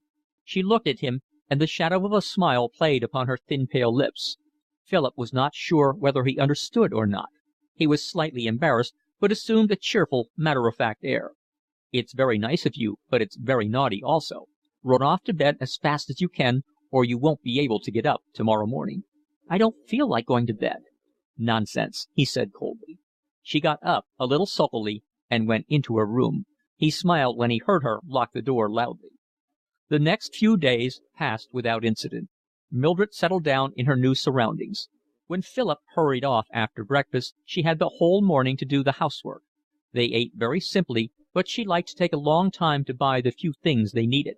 She could not be bothered to cook anything for her dinner, but made herself some cocoa and ate bread and butter. Then she took the baby out in the go-cart, and when she came in spent the rest of the afternoon in idleness. She was tired out, and it suited her to do so little. She made friends with Philip's forbidding landlady over the rent, which he left with Mildred to pay, and within a week was able to tell him more about his neighbours than he had learned in a year. "She's a very nice woman," said Mildred. "Quite the lady. I told her we was married." "Do you think that was necessary?" "Well, I had to tell her something. It looked so funny me being here and not married to you. I didn't know what she'd think of me." "I don't suppose she believed you for a moment." "That she did, I lay. I told her we'd been married 2 years. I had to say that, you know, because of baby. Only your people wouldn't hear of it because you was only a student." She pronounced it student. "And so we had to keep it a secret, but they'd given way now, and we were all going down to stay with them in the summer." "You're a past mistress of the cock and bull story," said Philip. He was vaguely irritated that Mildred still had this passion for telling fibs. In the last 2 years she had learnt nothing. But he shrugged his shoulders. Well, all said and done, he reflected, she hasn't had much chance. It was a beautiful evening, warm and cloudless, and the people of South London seemed to have poured out into the streets. There was that restlessness in the air which seizes the Cockney sometimes when a turn in the weather calls him into the open. After Mildred had cleared away the supper, she went and stood at the window. The street noises came to them, noises of people calling to one another, of the passing traffic, of a barrel organ in the distance. "I suppose you must work tonight, Philip?" she asked him, with a wistful expression. "I ought, but I don't know that I must. Why, do you want me to do anything else?" "I'd like to go out for a bit. Couldn't we take a ride on the top of a tram?" "If you like." "I'll just go and put on my hat," she said joyfully. The night made it almost impossible to stay indoors. The baby was asleep and could be safely left. Mildred said she always left it alone at night when she went out. It never woke. She was in high spirits when she came back, with her hat on. She had taken the opportunity to put on a little rouge. Philip thought it was excitement which had brought a faint colour to her pale cheeks. He was touched by her childlike delight, and reproached himself for the austerity with which he had treated her. She laughed when she got out into the air. The first tram they saw was going towards Westminster Bridge, and they got on it. Philip smoked his pipe, and they looked at the crowded street. The shops were open, gaily lit, and people were doing their shopping for the next day. They passed a music hall called the Canterbury, and Mildred cried out, "Oh, Philip, do let's go there. I haven't been to a music hall for months." "We can't afford stalls, you know." "Oh, I don't mind. I shall be quite happy in the gallery." They got down and walked back 100 yards till they came to the doors. They got capital seats for 6 pence each, high up, but not in the gallery, and the night was so fine that there was plenty of room. Mildred's eyes glistened. She enjoyed herself thoroughly. There was a simple-mindedness in her which touched Philip. She was a puzzle to him.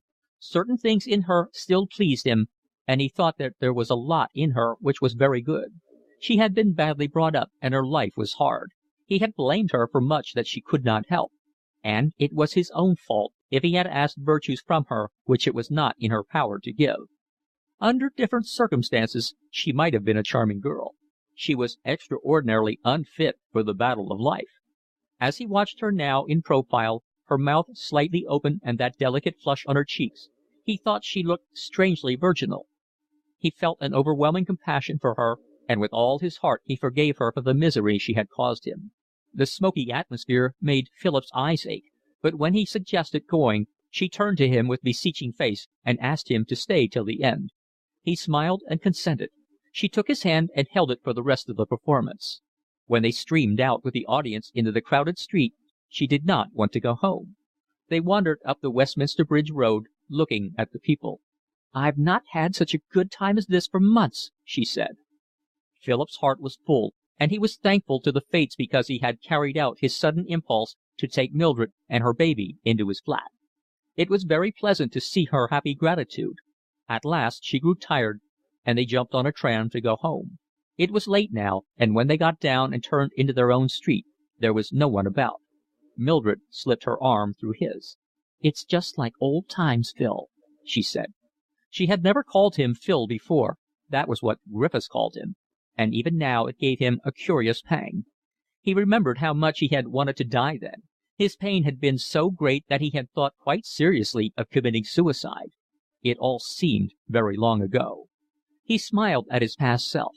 Now he felt nothing for Mildred but infinite pity. They reached the house, and when they got into the sitting-room, Philip lit the gas. "Is the baby all right?" he asked. "I'll just go in and see." When she came back it was to say that it had not stirred since she left it. It was a wonderful child. Philip held out his hand. "Well, good night." "Do you want to go to bed already?" "It's nearly 1. I'm not used to late hours these days," said Philip. She took his hand and, holding it, looked into his eyes with a little smile. "Phil, the other night in that room, when you asked me to come and stay here, I didn't mean what you thought I meant, when you said you didn't want me to be anything to you except just a cook and that sort of thing." "Didn't you?" asked Philip, withdrawing his hand. "I did." "Don't be such an old silly," she laughed. He shook his head. "I meant it quite seriously. I shouldn't have asked you to stay here on any other condition." "Why not?" "I feel I couldn't.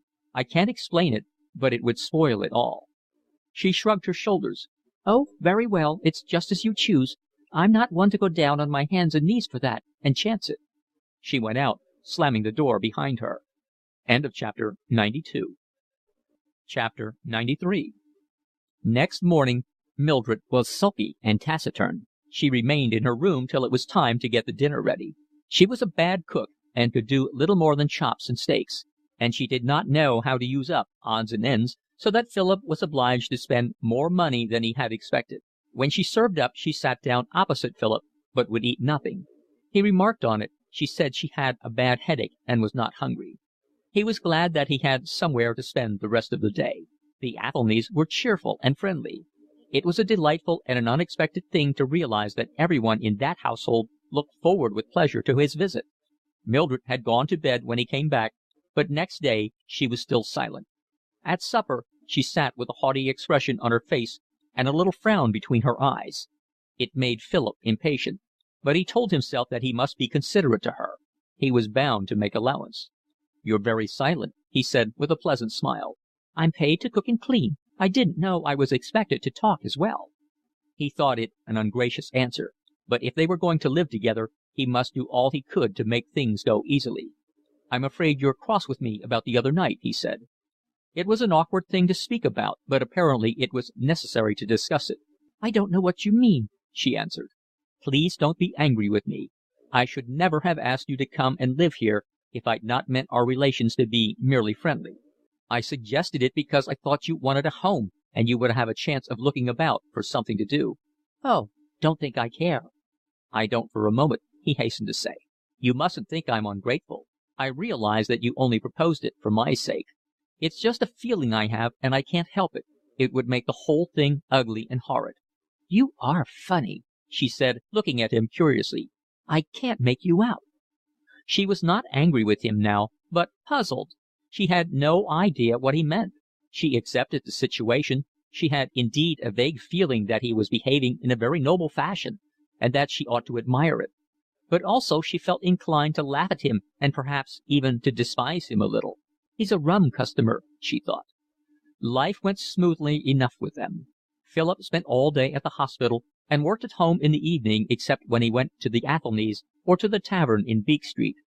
Once the physician for whom he clerked asked him to a solemn dinner, and 2 or 3 times he went to parties given by fellow students. Mildred accepted the monotony of her life. If she minded that Philip left her sometimes by herself in the evening, she never mentioned it. Occasionally he took her to a music hall. He carried out his intention that the only tie between them should be the domestic service she did in return for board and lodging. She had made up her mind that it was no use trying to get work that summer, and with Philip's approval determined to stay where she was till the autumn.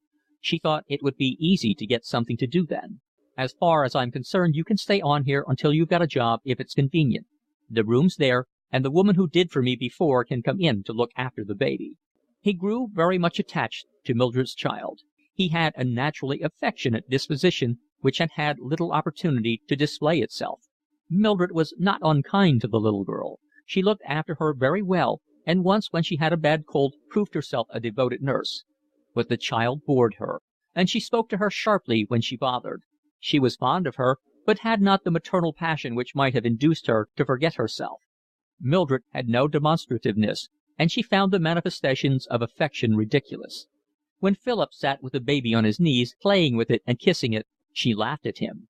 "You couldn't make more fuss of her if you was her father," she said. "You're perfectly silly with the child." Philip flushed, for he hated to be laughed at. It was absurd to be so devoted to another man's baby, and he was a little ashamed of the overflowing of his heart. But the child, feeling Philip's attachment, would put her face against his or nestle in his arms. "It's all very fine for you," said Mildred. "You don't have any of the disagreeable part of it. How would you like being kept awake for an hour in the middle of the night because her ladyship won't go to sleep?" Philip remembered all sorts of things of his childhood which he thought he had long forgotten. He took hold of the baby's toes. This little pig went to market. This little pig stayed at home. When he came home in the evening and entered the sitting room his first glance was for the baby sprawling on the floor, and it gave him a little thrill of delight to hear the child's crow of pleasure at seeing him. Mildred taught her to call him Daddy, and when the child did this for the first time of her own accord, laughed immoderately. "I wonder if you're that stuck on baby because she's mine," asked Mildred, "or if you'd be the same with anybody's baby." "I've never known anybody else's baby, so I can't say," said Philip. Towards the end of his second term as inpatient's clerk, a piece of good fortune befell Philip. It was the middle of July. He went one Tuesday evening to the tavern in Beak Street and found nobody there but Macalister. They sat together chatting about their absent friends, and after a while Macalister said to him: "Oh, by the way, I heard of a rather good thing today. New Kleinfonteins. It's a gold mine in Rhodesia. If you'd like to have a flutter, you might make a bit." Philip had been waiting anxiously for such an opportunity, but now that it came he hesitated. He was desperately afraid of losing money. He had little of the gambler's spirit. "I'd love to, but I don't know if I dare risk it. How much could I lose if things went wrong?" "I shouldn't have spoken of it, only you seemed so keen about it," Macalister answered coldly. Philip felt that Macalister looked upon him as rather a donkey. "I'm awfully keen on making a bit," he laughed. "You can't make money unless you're prepared to risk money."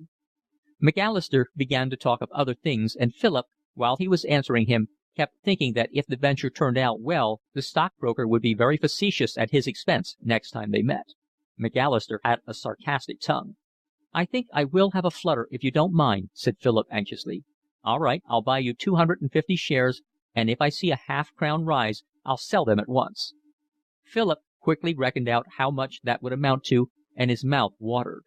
£30 would be a godsend just then, and he thought the fates owed him something.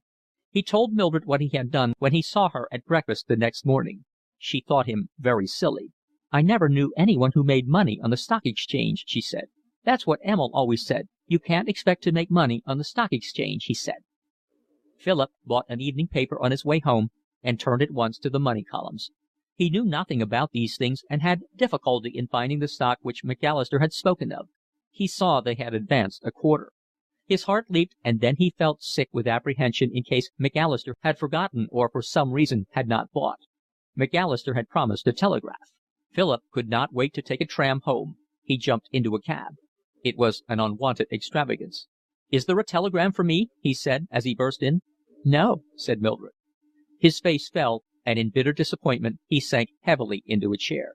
"Then he didn't buy them for me after all. Curse him," he added violently. "What cruel luck, and I've been thinking all day of what I'd do with the money."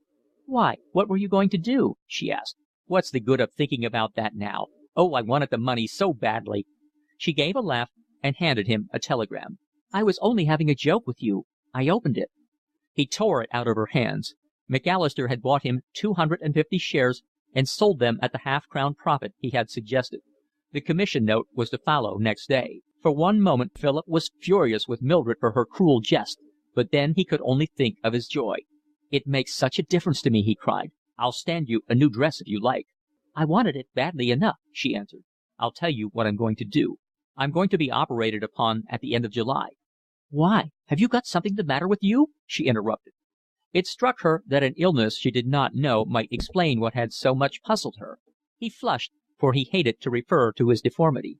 "No, but they think they can do something to my foot. I couldn't spare the time before, and now it doesn't matter so much. I shall start my dressing in October instead of next month. I shall only be in the hospital a few weeks, and then we can go away to the seaside for the rest of the summer. It'll do us all good, you and the baby and me."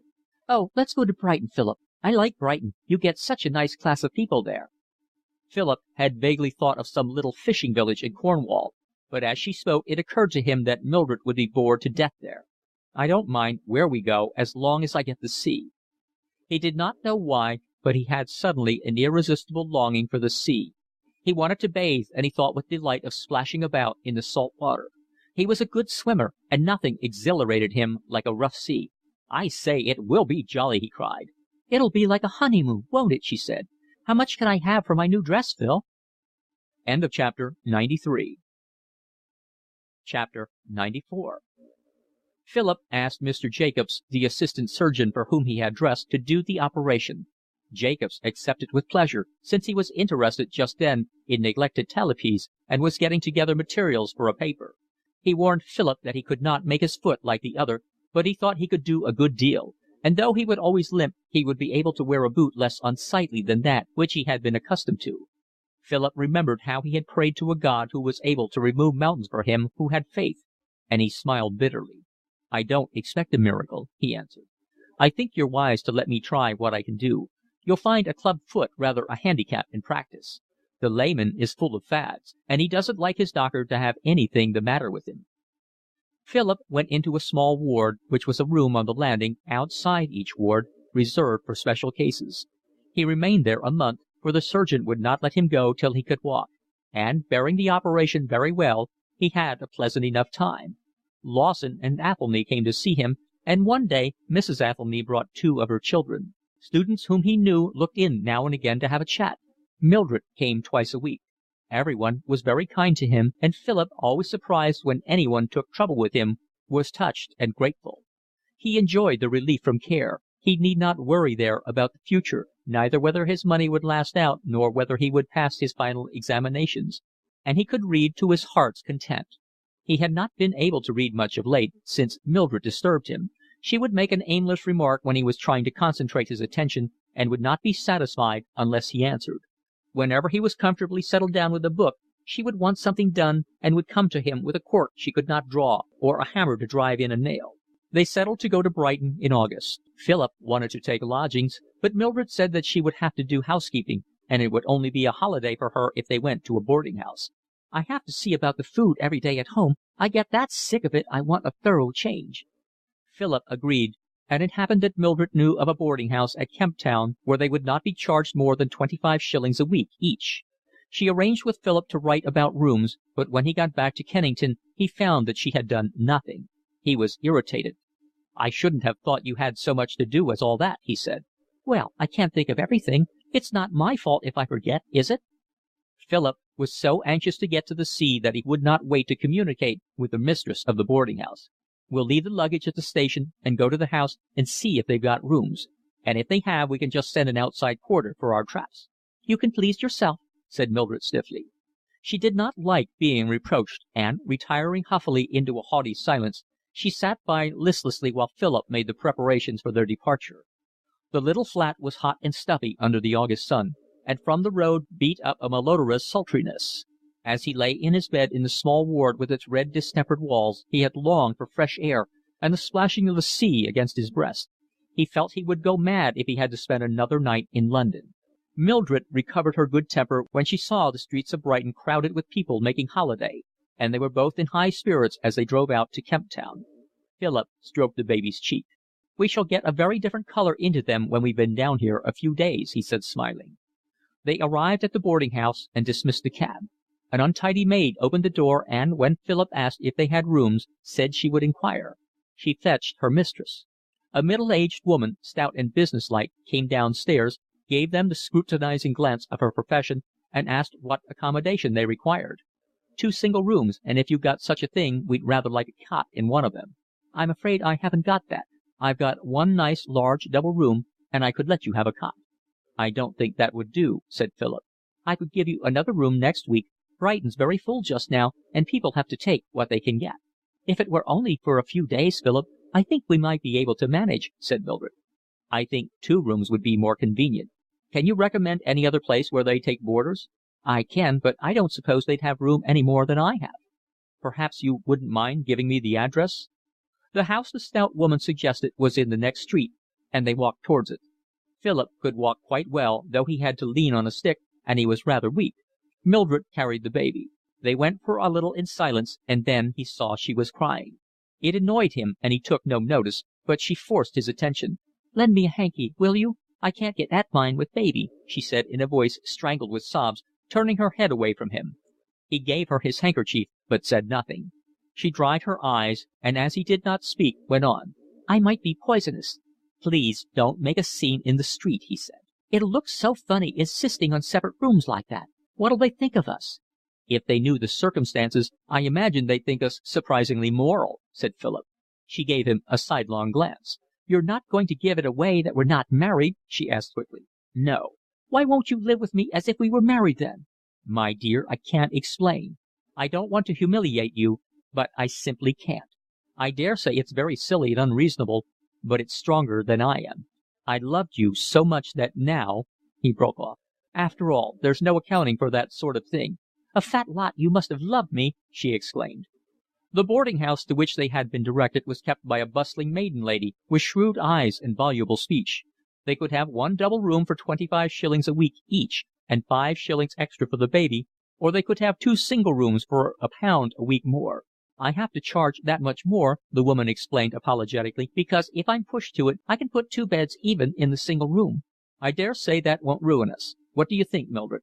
Oh, I don't mind. Anything's good enough for me, she answered.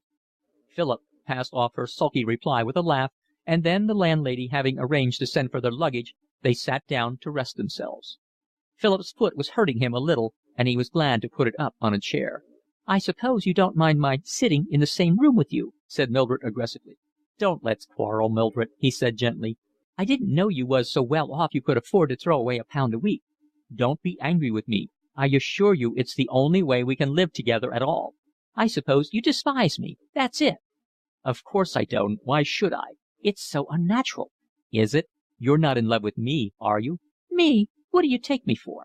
It's not as if you were a very passionate woman. You're not that. It's so humiliating, she said sulkily. Oh, I wouldn't fuss about that if I were you. There were about a dozen people in the boarding house. They ate in a narrow, dark room at a long table, at the head of which the landlady sat and carved. The food was bad. The landlady called it French cooking, by which she meant that the poor quality of the materials was disguised by ill-made sauces. Plaice masqueraded as sole, and New Zealand mutton as lamb. The kitchen was small and inconvenient, so that everything was served up lukewarm. The people were dull and pretentious, old ladies with elderly maiden daughters, funny old bachelors with mincing ways, pale-faced middle-aged clerks with wives who talked of their married daughters and their sons who were in a very good position in the colonies. At table they discussed Miss Corelli's latest novel. Some of them liked Lord Leighton better than Mr. Alma Tadema, and some of them liked Mr. Alma Tadema better than Lord Leighton. Mildred soon told the ladies of her romantic marriage with Philip, and he found himself an object of interest because his family, county people in a very good position, had cut him off with a shilling because he married while he was only a student, and Mildred's father, who had a large place down Devonshire way, wouldn't do anything for them because she had married Philip. That was why they had come to a boarding house and had not a nurse for the baby. But they had to have 2 rooms because they were both used to a good deal of accommodation, and they didn't care to be cramped. The other visitors also had explanations of their presence. One of the single gentlemen generally went to the Metropole for his holiday, but he liked cheerful company, and you couldn't get that at one of those expensive hotels. And the old lady with the middle-aged daughter was having her beautiful house in London done up, and she said to her daughter, "Gwenny, my dear, we must have a cheap holiday this year." And so they had come there, though of course it wasn't at all the kind of thing they were used to. Mildred found them all very superior, and she hated a lot of common, rough people. She liked gentlemen to be gentlemen in every sense of the word. When people are gentlemen and ladies, she said, I like them to be gentlemen and ladies. The remark seemed cryptic to Philip, but when he heard her say it 2 or 3 times to different persons, and found that it aroused hearty agreement, he came to the conclusion that it was only obscure to his own intelligence. It was the first time that Philip and Mildred had been thrown entirely together. In London he did not see her all day, and when he came home the household affairs, the baby, the neighbours, gave them something to talk about till he settled down to work. Now he spent the whole day with her. After breakfast they went down to the beach. The morning went easily enough with a bath and a stroll along the front. The evening, which they spent on the pier, having put the baby to bed, was tolerable, for there was music to listen to and a constant stream of people to look at. Philip amused himself by imagining who they were and weaving little stories about them. He had got into the habit of answering Mildred's remarks with his mouth only, so that his thoughts remained undisturbed. But the afternoons were long and dreary. They sat on the beach. Mildred said they must get all the benefit they could out of Dr. Brighton, and he could not read because Mildred made observations frequently about things in general. If he paid no attention, she complained. Oh, leave that silly old book alone. It can't be good for you always reading. You'll addle your brain, that's what you'll do, Philip.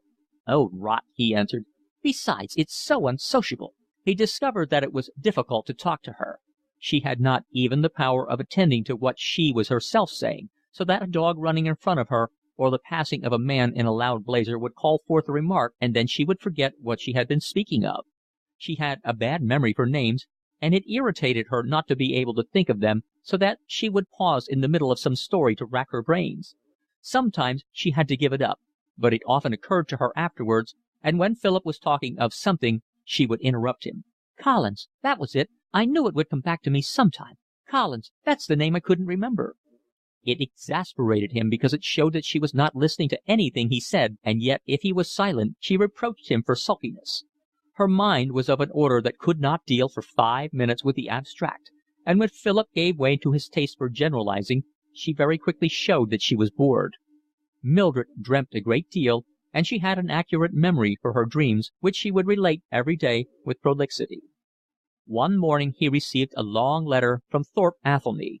He was taking his holiday in the theatrical way, in which there was much sound sense which characterized him. He had done the same thing for 10 years. He took his whole family to a hop field in Kent, not far from Mrs. Athelny's home, and they spent 3 weeks hopping. It kept them in the open air, earned them money, much to Mrs. Athelny's satisfaction, and renewed their contact with Mother Earth.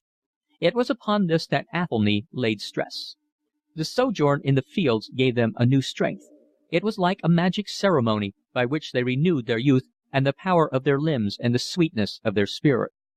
Philip had heard him say many fantastic, rhetorical, and picturesque things on the subject. Now Athelny invited him to come over for a day.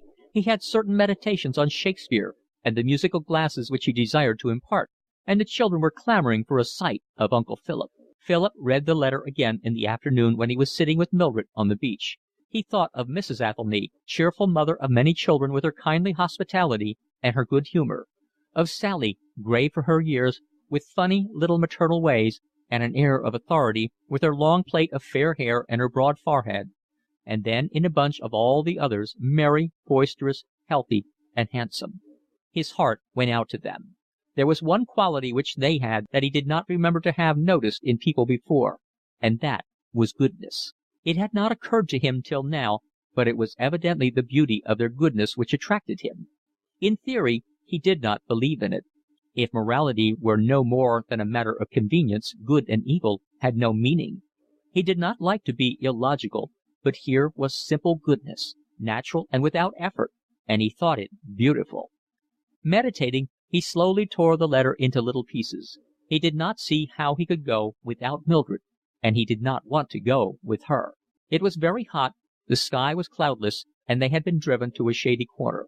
The baby was gravely playing with stones on the beach, and now and then she crawled up to Philip and gave him one to hold, then took it away again and placed it carefully down. She was playing a mysterious and complicated game known only to herself. Mildred was asleep. She lay with her head thrown back and her mouth slightly open. Her legs were stretched out and her boots protruded from her petticoats in a grotesque fashion. His eyes had been resting on her vaguely, but now he looked at her with peculiar attention. He remembered how passionately he had loved her, and he wondered why now he was entirely indifferent to her. The change in him filled him with dull pain. It seemed to him that all he had suffered had been sheer waste. The touch of her hand had filled him with ecstasy. He had desired to enter into her soul so that he could share every thought with her and every feeling. He had suffered acutely because, when silence had fallen between them, a remark of hers showed how far their thoughts had travelled apart, and he had rebelled against the unsurmountable wall which seemed to divide every personality from every other. He found it strangely tragic that he had loved her so madly and now loved her not at all. Sometimes he hated her. She was incapable of learning, and the experience of life had taught her nothing. She was as unmannerly as she had always been. It revolted Philip to hear the insolence with which she treated the hard-worked servant at the boarding-house. Presently he considered his own plans. At the end of his 4th year he would be able to take his examination in midwifery, and a year more would see him qualified. Then he might manage a journey to Spain.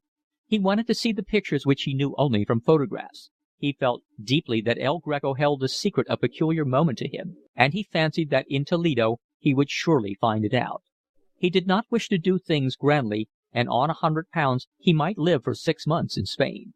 If Macalister put him on to another good thing, he could make that easily. His heart warmed at the thought of those old beautiful cities and the tawny plains of Castile. He was convinced that more might be got out of life than offered itself at present, and he thought that in Spain he could live with greater intensity. It might be possible to practice in one of those old cities. There were a good many foreigners, passing or resident, and he should be able to pick up a living. But that would be much later. First, he must get 1 or 2 hospital appointments. They gave experience and made it easy to get jobs afterwards.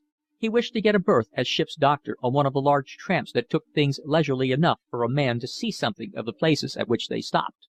He wanted to go to the East, and his fancy was rich with pictures of Bangkok and Shanghai and the ports of Japan. He pictured to himself palm trees and skies blue and hot, dark-skinned people, pagodas. The sense of the Orient intoxicated his nostrils. His heart but with passionate desire for the beauty and the strangeness of the world. Mildred awoke. "I do believe I've been asleep," she said. "Now then, you naughty girl, what have you been doing to yourself? Her dress was clean yesterday, and just look at it now, Philip." Chapter 94.